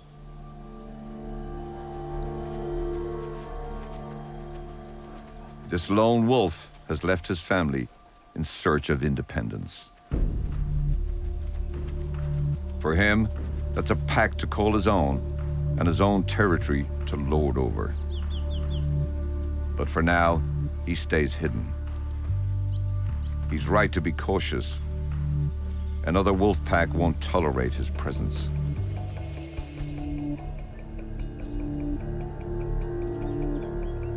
This wolf is on the run.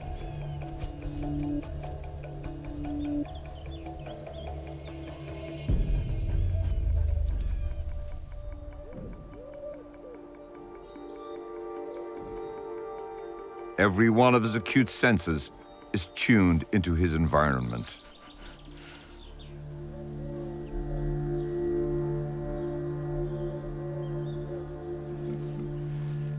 A wild boar would make the perfect meal for a hungry wolf.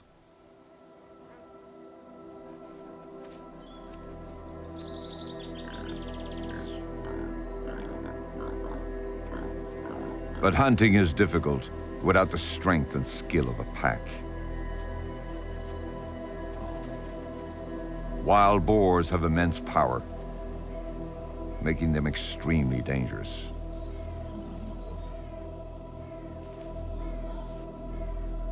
This boar family could easily overpower a lone wolf.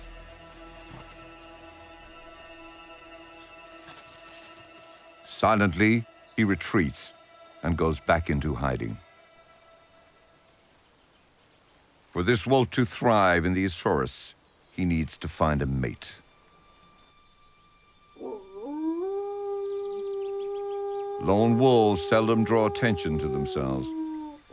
But this long, drawn-out howl will hopefully attract an unattached female.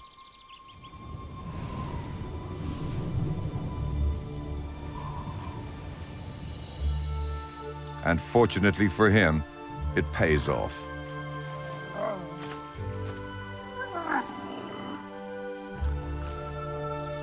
These two new self-proclaimed alphas will soon find territory of their own and bring cubs into the Siberian forest.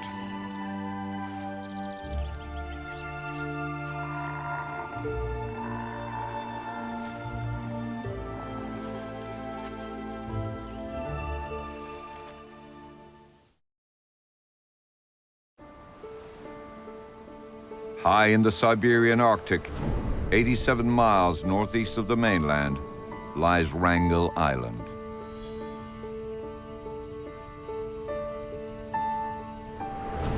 Here, snow covers the tundra for 9 months of the year.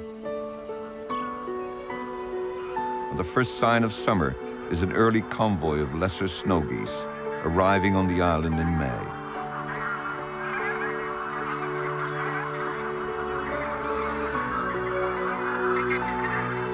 Most of the geese here spend their winters on the estuaries between British Columbia and Washington State before making the 3,000-mile journey to wrangle to breed.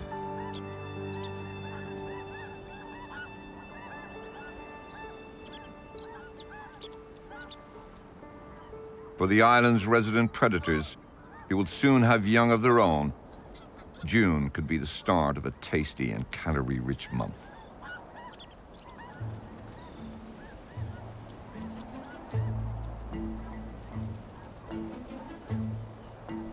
Having survived on a diet of lemmings all winter, goose eggs will provide some welcome variety for these Arctic foxes.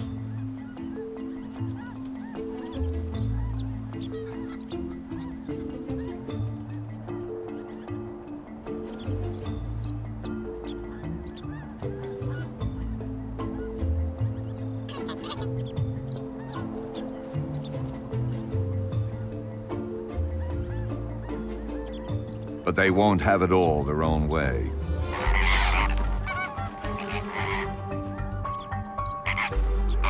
Snow geese parents put up a fierce resistance.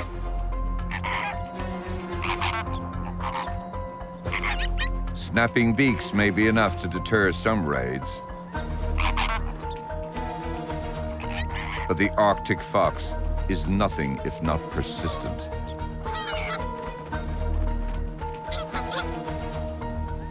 On a good day, they can steal up to 40 eggs.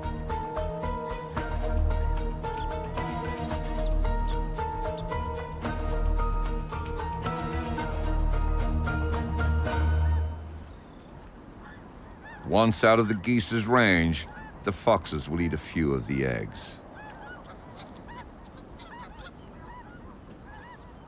But they also plan ahead. They bury some of the eggs in the frozen soil in preparation for leaner times. Their very own DIY refrigerator.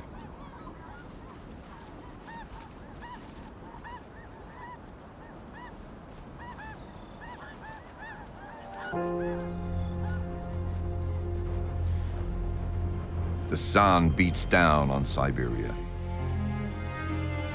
More and more of the tundra's vegetation is revealed, providing nutritious grazing for the reindeer and their calves.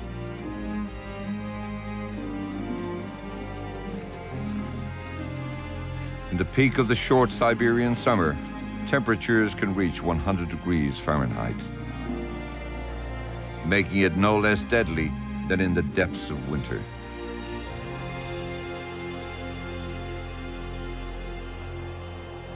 The warming groundwater is the cue for a mass emergence. Millions of mosquitoes become airborne. Vast, menacing swarms fill the air, terrorizing the herds and making the tundra one of the most inhospitable places on the planet. The only way for the reindeer to find respite from the biting insects is to keep moving, making their way to higher ground and patches of snow.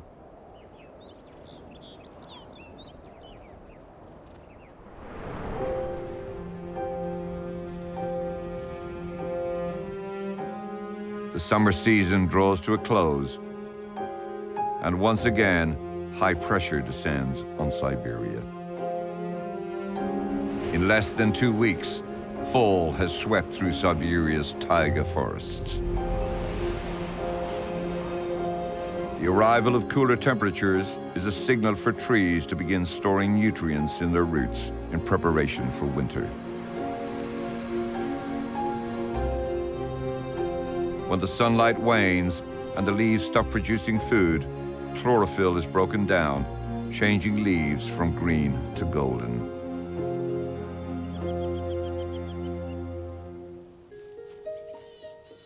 This family of wild boar are making the most of the new season. They're feasting on a fresh windfall of nuts. Wild boar have incredibly poor eyesight, but their long, straight snouts enable them to have a remarkable sense of smell, which helps when searching out food.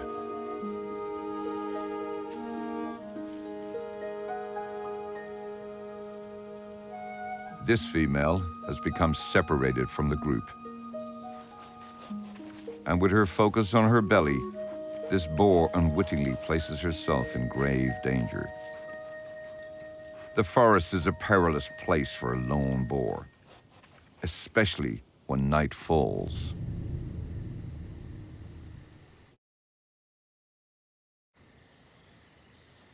In Siberia's taiga forests, a wild boar is in grave danger.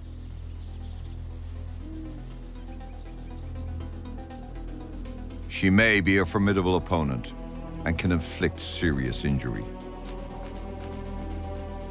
But some hunters are willing to take a risk.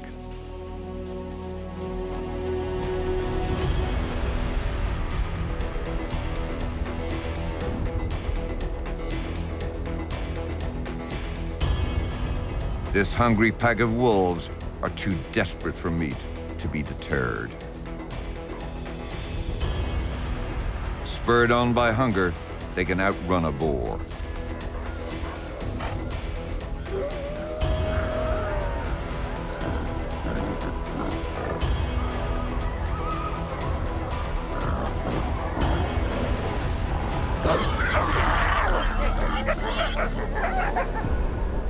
The boar is overwhelmed.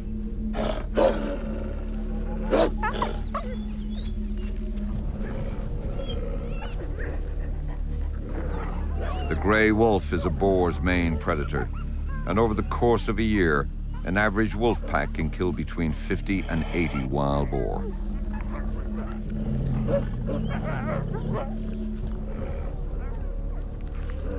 Without snow to slow down their prey, spring and summer are the leanest months for wolves. But as the seasons change, they will once again gain the upper hand.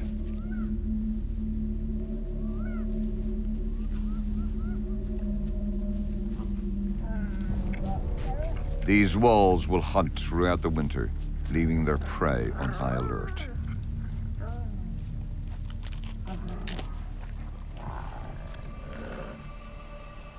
On the tundra, there's a final flurry of activity.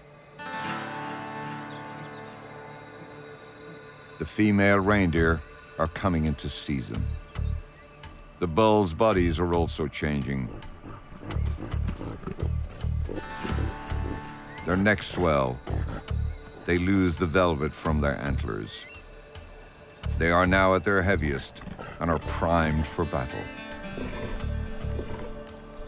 Their mission? To win the right to father next year's offspring.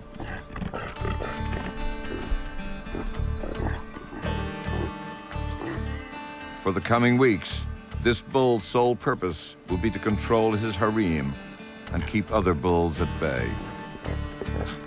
It's a full-time job. He will have no time to eat. His condition will deteriorate, losing up to 25% of his body weight as he battles to stay on top.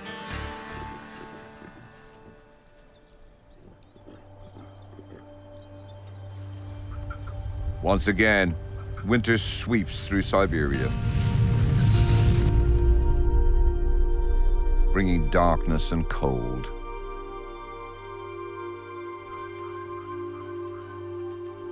To avoid facing starvation, reindeer follow their natural instincts and return to their winter pastures, the lowland taiga forest.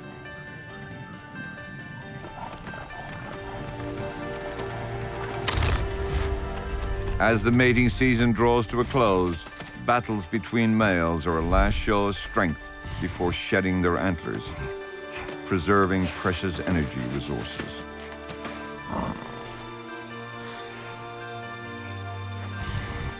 The reindeers must adapt for the cold in order to survive. Their hooves shrink and harden, providing traction over the ice and enabling them to dig down to access their food. From now until spring, they will forage exclusively on lichen, under as much as 5 feet of snow.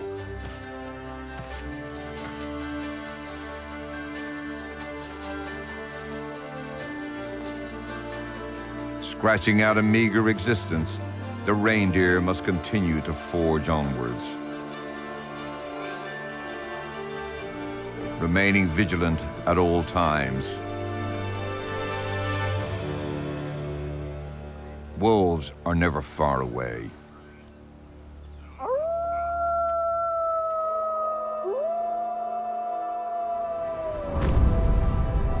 Russia's land of ice and snow. One of the last great wildernesses on the planet. From the still white frozen tundra in the north to the harsh, unforgiving taiga and treeless grass steppe in the south. Siberia's nature is pushed to its ultimate limits. Only the hardiest survive. Here, animals must adapt or die. Summer offers short-lived respite. Ice and snow soon return to reclaim Siberia's frozen land, where animals live at the edge of extremes in Russia's wild frontier.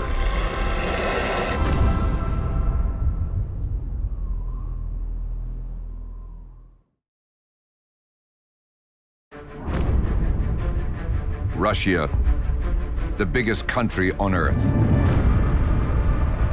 Epic in scale, its landmass covers more than 6 million square miles. From semi-desert and cold tundra to snowy mountain peaks and open grasslands. It's home to the largest expanse of forest and the world's deepest lake. In this wild place, staggering arrays of animals thrive in some of the planet's most extreme habitats.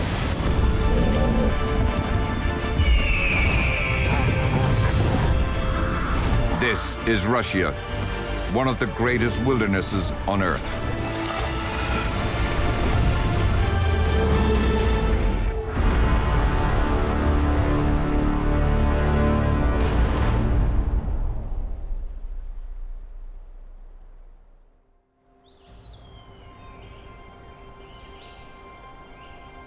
On Russia's distant edge,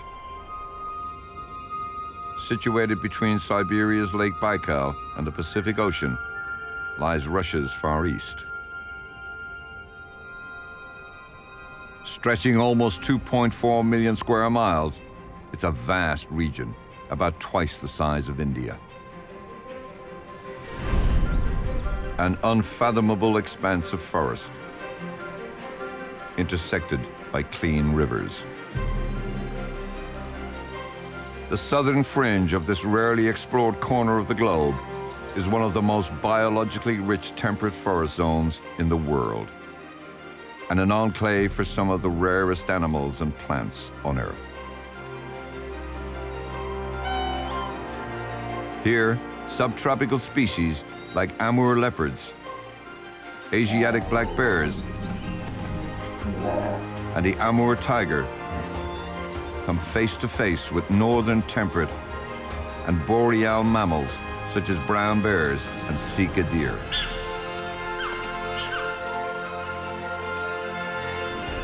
In fact, the southern Russian Far East has greater biodiversity than any other temperate region in the world.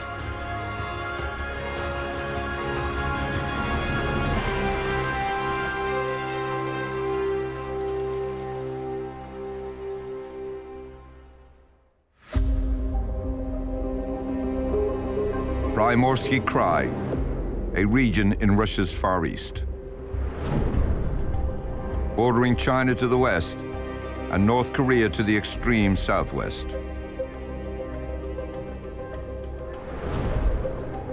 Primorsky lies in a place where the world's biggest ocean meets the world's largest continent, and this makes for a unique kind of weather.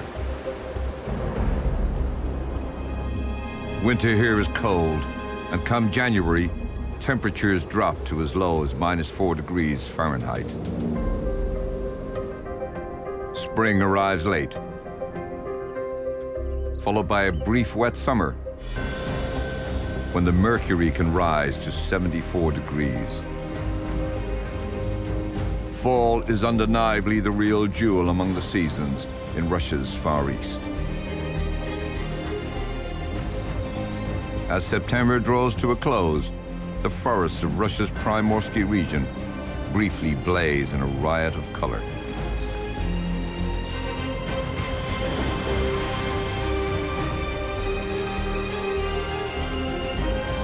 But it doesn't last long.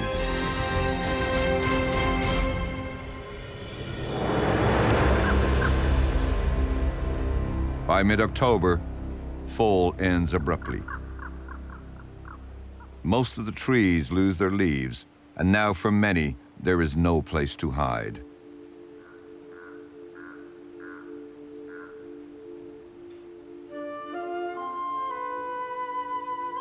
Although mostly nocturnal, Sika deer can be spotted foraging here during the day.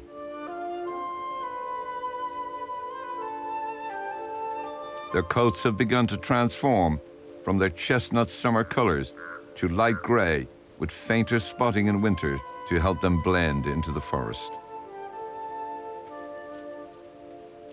These deer are constantly on high alert. And with deadly killers in the forest, they're right to be cautious.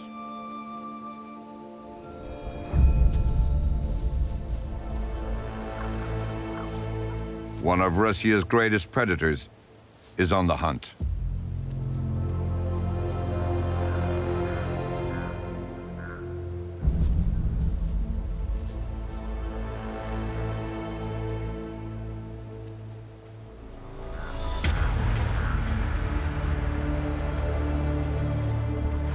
The Amur tiger is the biggest of all the tigers. At around 280 pounds, this adult female needs to eat about 18 pounds of meat a day.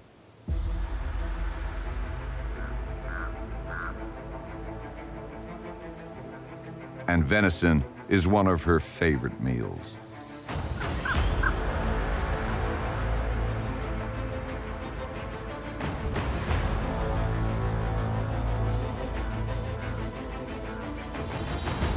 Blending into the environment is essential when stalking prey. Her stripes act as camouflage, helping to distort her body outline.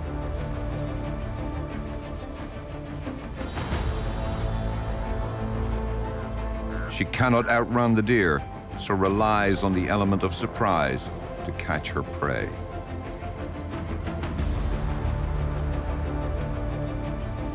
But Sika deer have an incredible sense of smell, good eyesight, and excellent hearing.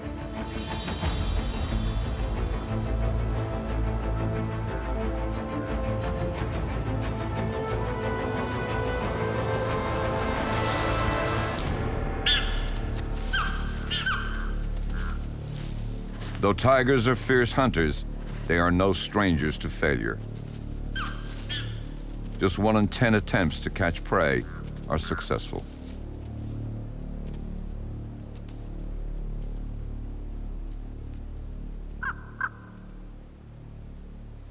Frustration. A kill would have staved off hunger for a week. But she won't give up. There will be other opportunities in this forest. She will seek them high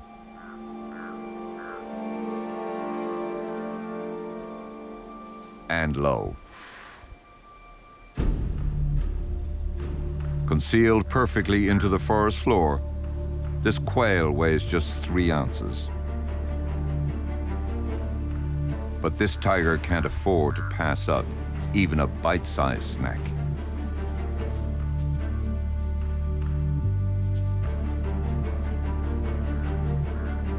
She can kill animals several times her size, but when she's this hungry, she'd resort to catching birds, rodents, and fish.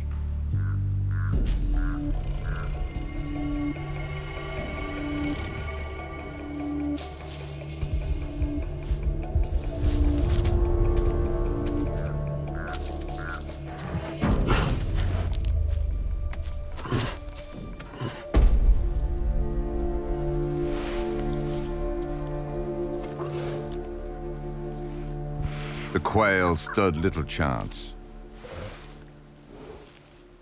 An Amur tiger can eat up to 90 pounds in one sitting, nearly 1/5 of its own body weight.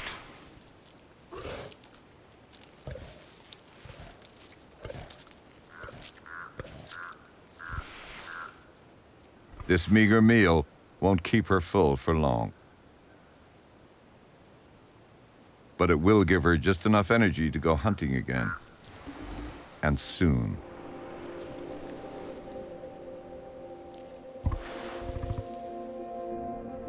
All over the vast forests of Russia's Far East, animals and plants are preparing for the harsh winter months ahead. For the animals here, this means eating as much as possible, as quickly as possible, but at the same time, trying to stay out of danger. This toad is well concealed in the leaf litter. It stays hidden in the day, but when dusk falls, it's time to hunt.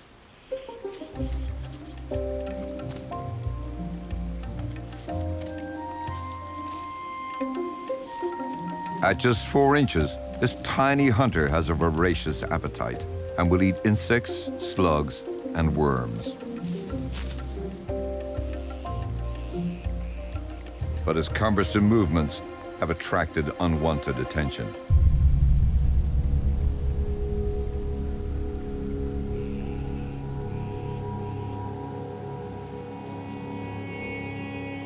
A tiger keelback snake is also in search of its dinner.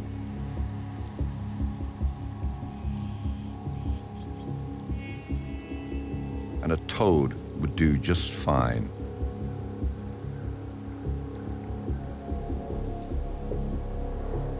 He uses his tongue to sniff the air.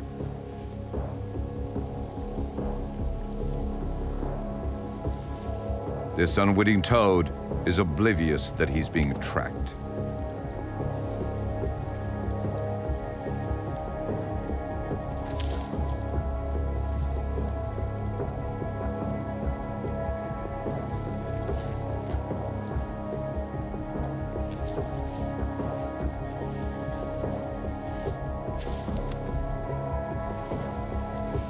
The snake follows the scent until he has the toad within its sight.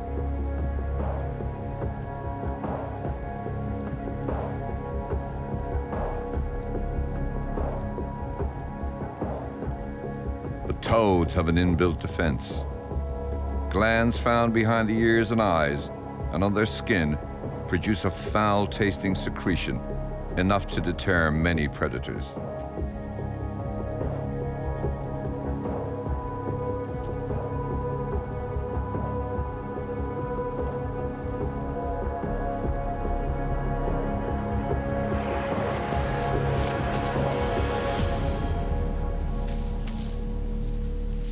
But not the tiger keelback snake.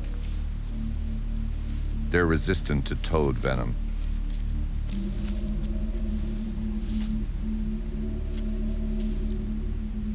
Its rear fangs inject its own venom into the toad. This snake isn't just eating the toad, it's also stealing its poison.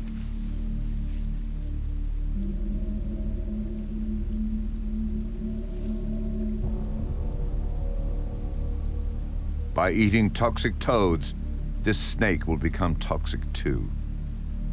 He will secrete this poison from glands in his own neck, should any predator wish to dine out on him.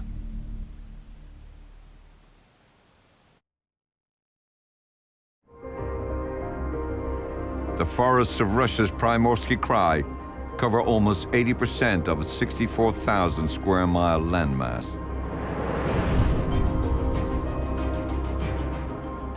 Some of the world's rarest and most endangered animals call these forests home.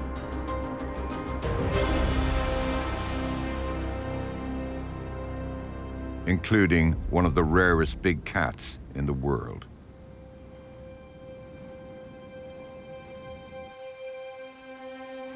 There are only around 70 Amur leopards left in the wild. Habitat loss and poaching have resulted in these solitary creatures becoming dangerously close to extinction. But here in Russia's Far East, they have adapted to life within these temperate forests. Thick fur, which grows to almost 3 inches in winter, keeps them warm, and for camouflage in the snow, their coat is paler than other leopard subspecies. Amur leopards are strictly territorial. When prey is less abundant, their home ranges can reach 150 square miles. While females' territories can overlap, males are more protective of their domain. And this male has spotted another leopard entering his territory.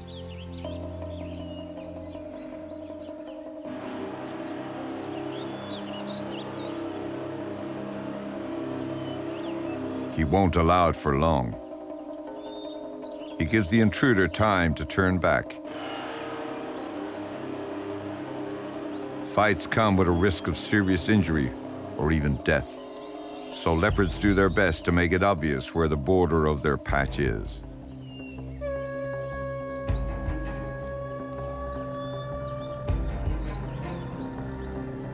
The resident male has marked his territory with feces, urine, and his scent.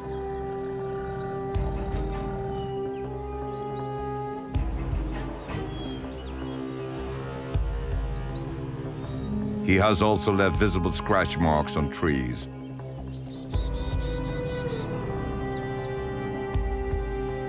Leaving this roaming leopard in no doubt that he's entered occupied territory.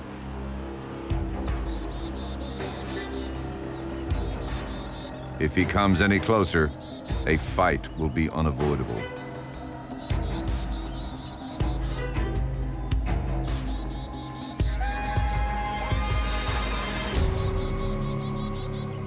The trespasser takes the hint and makes a swift exit, leaving the dominant male holding onto his territory for now.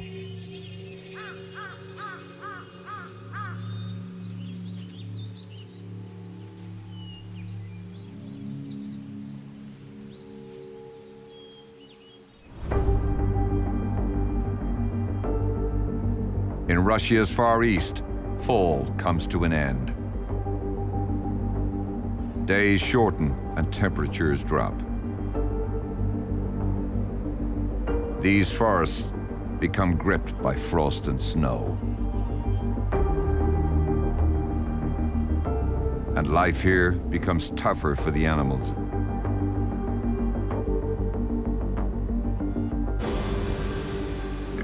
But this family of wild boar are perfectly equipped for foraging through snow.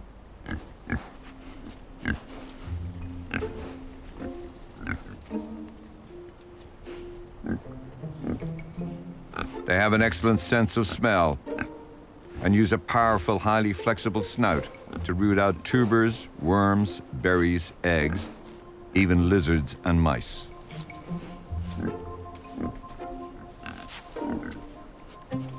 Their cloven hooves spread evenly, making it easier to walk over the snow and ice. Wild boar can be a formidable force. Males have continuously growing tusks, which can pierce flesh and inflict serious injury. And weighing in at up to 440 pounds each, a clash between two males can be fatal. But they have also evolved their own form of defense. Thickened tissue on their bellies acts as a protective layer when rival males fight during the breeding season.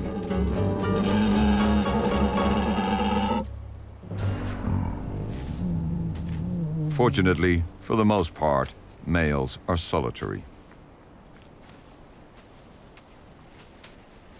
The females are the group leaders and are almost as pugnacious as the males. This one is the top sow of the clan and will keep her brood in check. While the forest provides for the wild boar, the boar also provides for the forest. Churning up the soil with hooves and snouts exposes seedlings to ideal conditions for germination.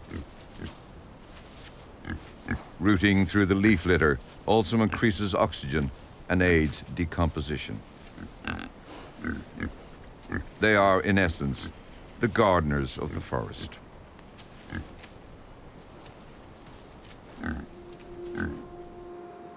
As darkness falls in the forest of Primorsky, the night shift begins.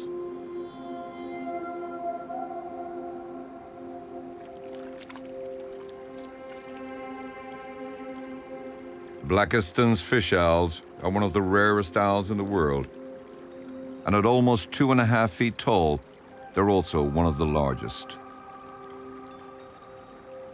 Weighing close to 10 pounds, and with a wingspan of 6.5 feet, these owls are not just distinguished by their size. They are skilled hunters.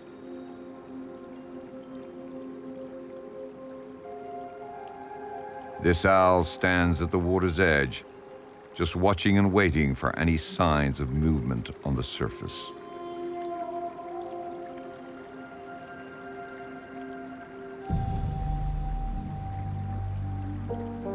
She has extraordinary eyesight.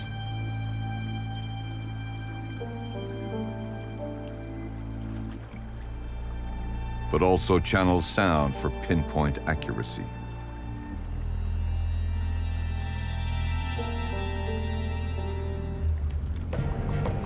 Her eyes lock onto the target.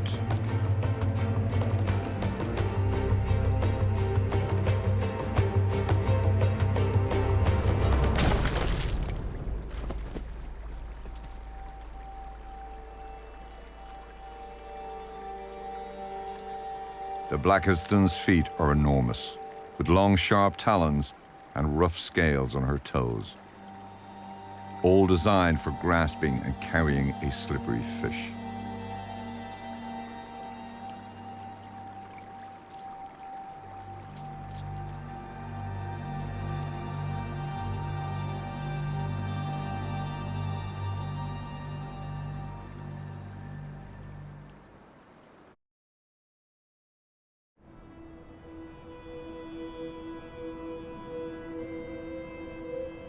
From November through April, snow covers the forest floor of Russia's Ussuri taiga. And continental winds from Siberia bring cooler air, with temperatures plummeting to -4 degrees Fahrenheit.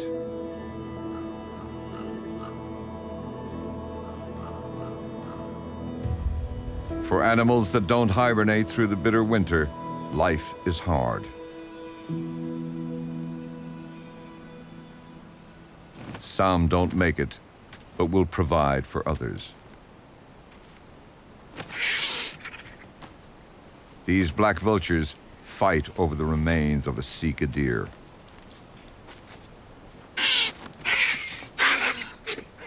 Every single scrap of food is vital.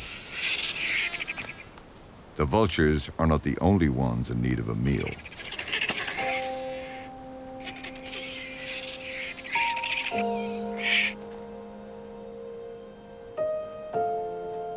With little tree cover and an absence of young prey, winter is a difficult time for the Amur leopard.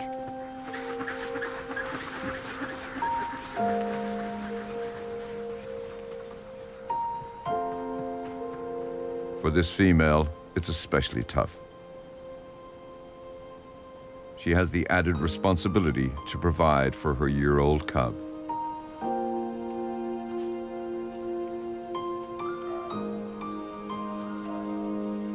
He will depend on her for another 12 months.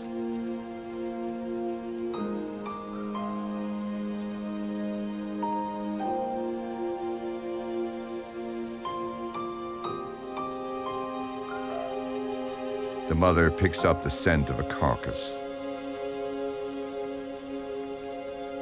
But her cub doesn't realize she must act quickly to claim the prize.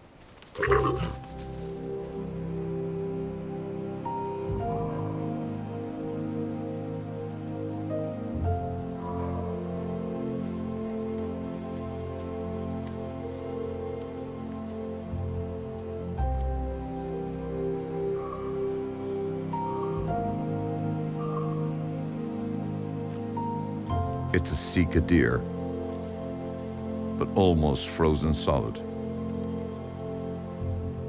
The harsh winters here make their existence all the more punishing.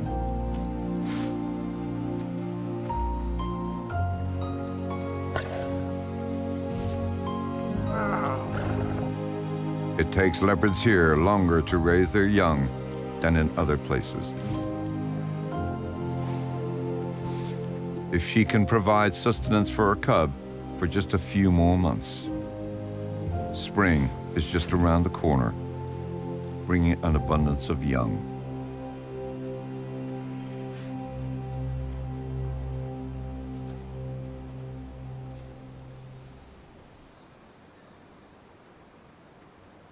As winter nears its end, many animals that have slept through the worst of it begin to stir. Despite his close resemblance to a raccoon, he is in fact a member of the dog family. The only dog that is known to hibernate during the harsh winter months. For weeks, the raccoon dogs of Russia's Far East have been dependent on fat stores put on in early winter. During hibernation, their metabolism decreases by 25%. Now he must forage to make up for lost time.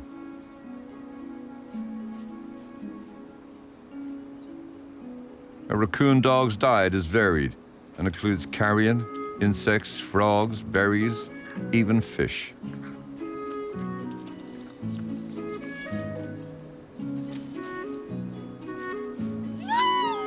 He calls to his mate nearby.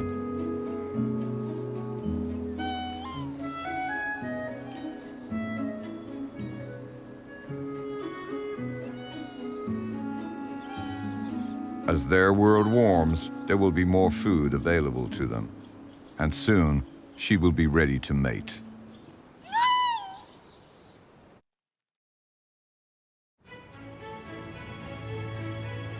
It's the end of March, and after a long and seemingly endless winter, cold finally gives way to warmer temperatures. In the south of Russia's Far East, snow and ice begins to thaw.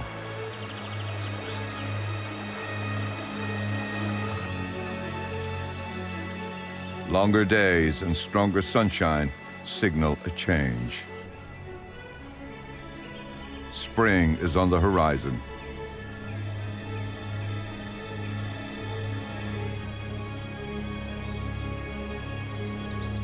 And with it, the first signs of life.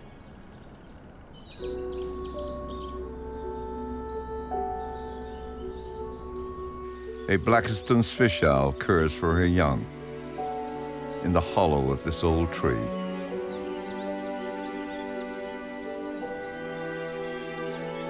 At 6 weeks, these chicks will be almost fully grown.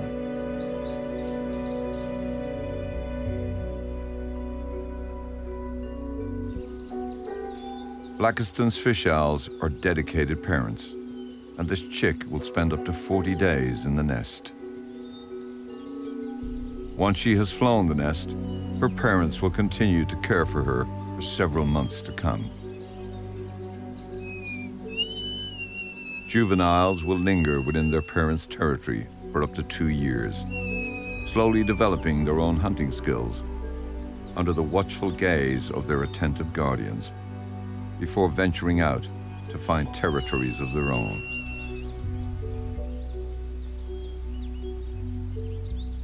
They will soon learn there are hidden dangers everywhere within these forests.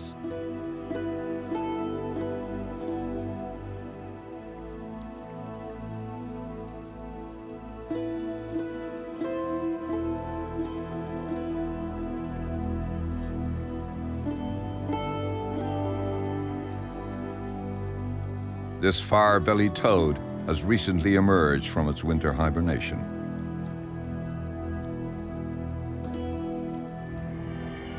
From above, she looks unremarkable. Brownish gray and covered in warts. But it's her eye-catching underside that has earned her her name. Oriental fire-bellied toads secrete toxins from their skin, and they use their bellies to raise the alarm. When threatened, this toad will flash her bright red and black belly in a defensive move to warn off an enemy.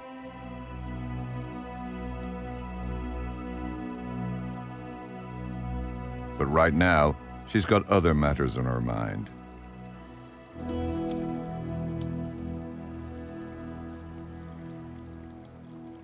She spent the winter laying dormant, buried deep within the forest floor. Hungry, she's in search of a meal.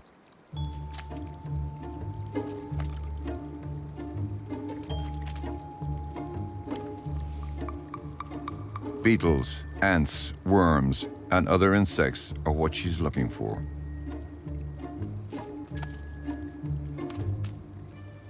Unlike other toads, fire-bellied toads do not have long, sticky tongues to wrap around their prey. Instead, they adopt ambush tactics.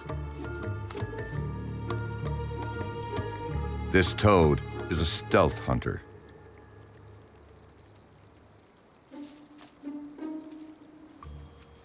She must get close enough to her prey to grab it with her mouth.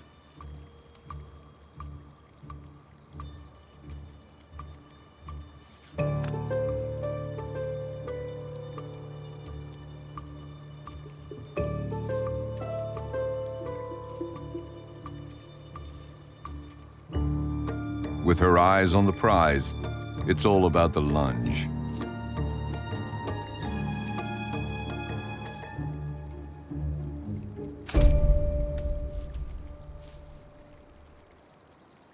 With a single ridge of tiny teeth, she bites down.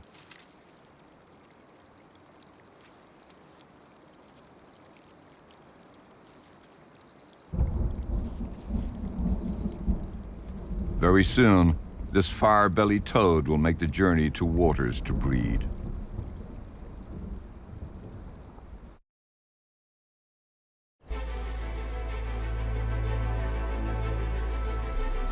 Thousands of tributaries, veins of huge waterways, flow through the heart of Russia's Primorsky forests.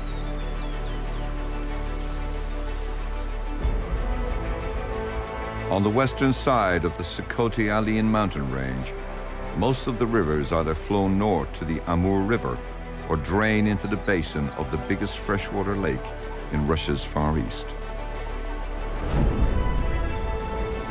Situated on the border between Russia and China, Lake Kamchatka looms large.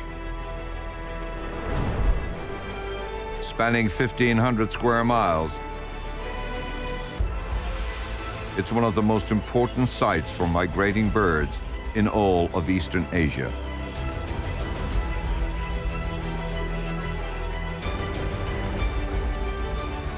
The lake itself is home to 52 species of fish, including carp, pike, and catfish.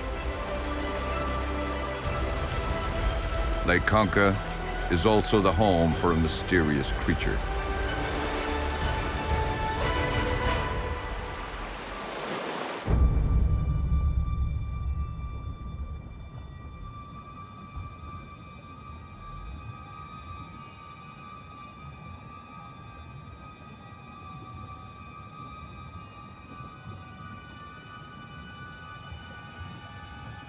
A pair of eyes barely visible beneath the lake's silt.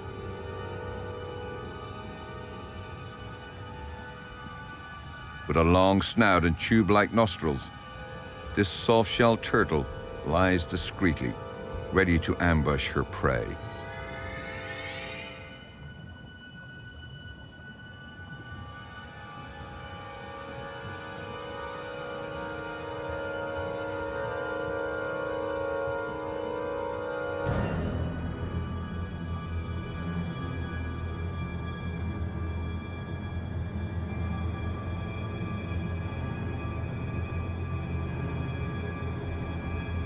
A fish swims within range.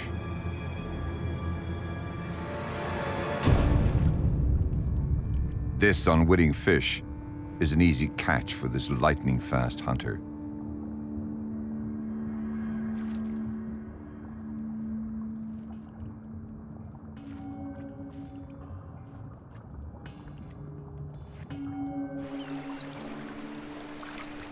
Her belly may be full, but this soft-shell turtle has taken a monumental risk.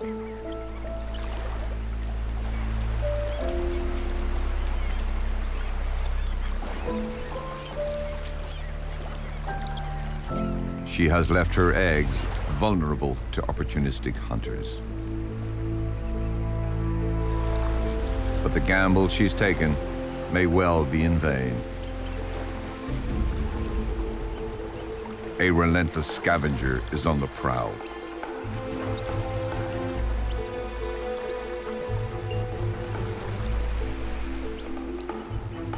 Raccoon dogs are omnivores and will eat pretty much anything.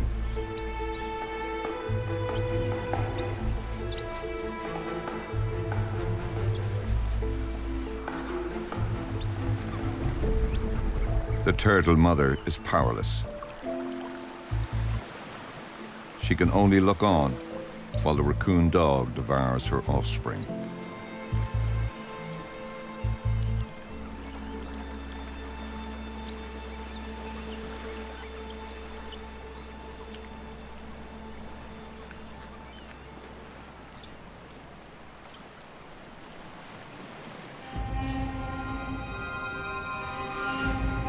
In a land renowned for its endless forests, here at Russia's Gamov Peninsula, the trees finally meet the ocean.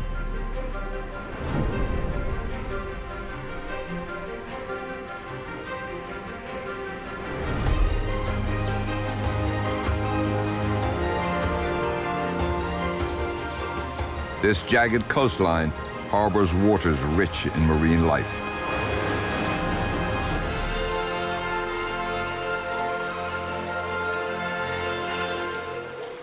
Spotted seals can be found in large groups year-round, where they have an abundant source of food. Communal living has many advantages for these social creatures. Grouping together is their main defense against predators. During the summer, they spend their time making the most of the longer days and warmer temperatures by basking on the rocky holeouts.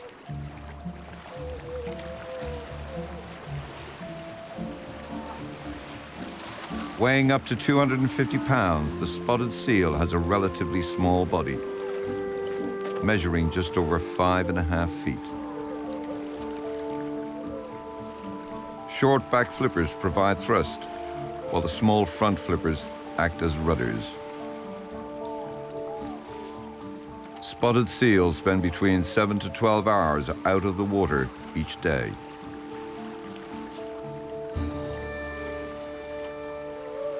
But finding a suitable spot on the rocks isn't easy when space is at a premium. Those waiting for a spot have to be alert.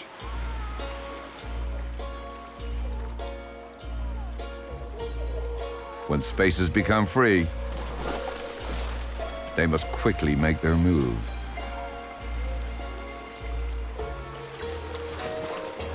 This male seizes his chance for a spot on the rocks.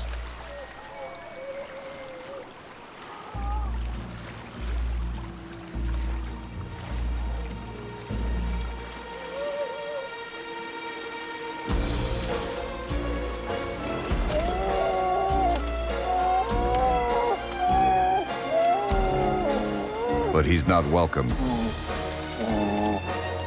and is promptly pushed off.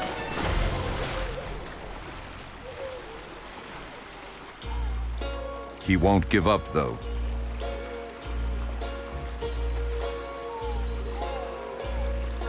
And quickly seizes another opportunity.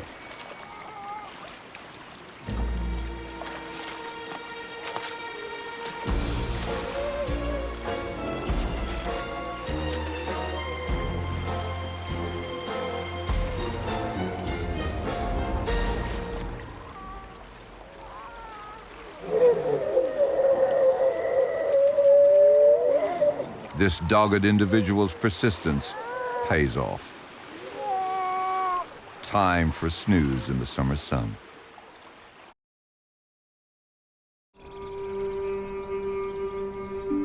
July in the Russian forests of Primorsky brings temperatures of up to 72 degrees Fahrenheit. Masses of humid air flows up from the south across the Sea of Japan, creating hot, rainy weather inland.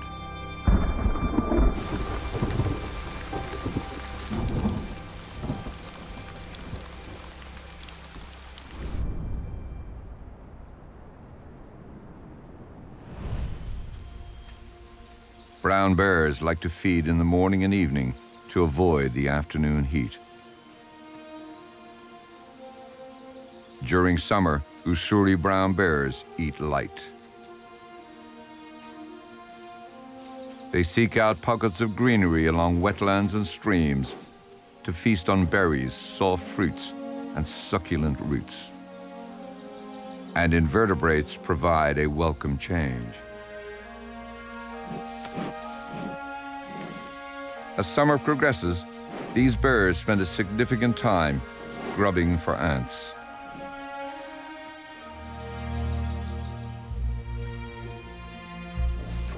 They're a high-energy, abundant source of food.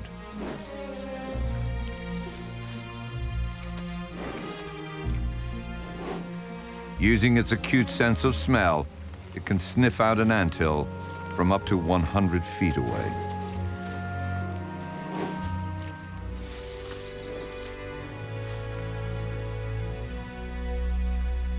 This bear may not put on fat eating ants, but these protein-packed morsels will tide him over until late summer, when fish will provide much-needed calories to see him through winter.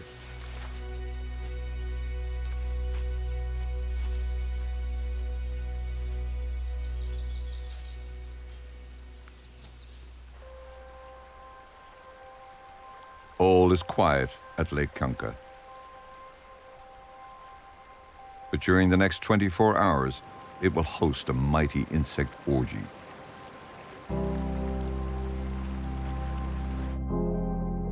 Mayflies have spent a year in a nymph-like state on the lake bed, awaiting their birth.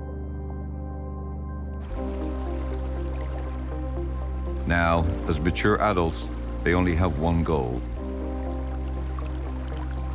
to reproduce.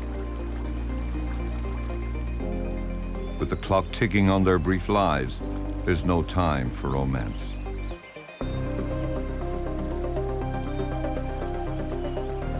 Millions take to the sky and mate on the wing.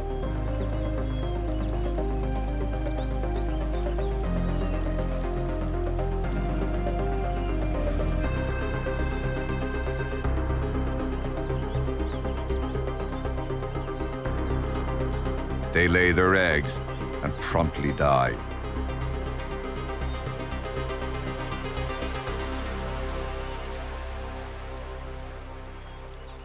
In exactly a year's time, their offspring too will rise up to complete the same mission.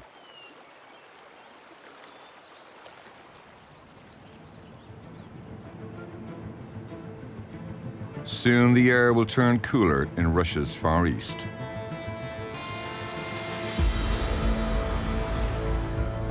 The brief summer ends, and all life once again prepares for the long, hard winter ahead. From hibernating dogs and fire-bellied toads, to giant owls and the world's largest tigers, some of the most exotic animals on Earth are found in Russia's Far East. Mountainous boreal taiga in the north meets temperate rainforests in the south.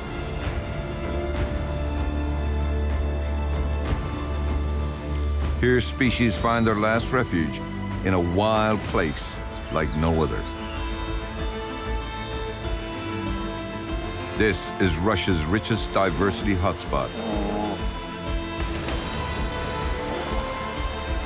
Russia's Far East, one of the last really mysterious wild areas on Earth.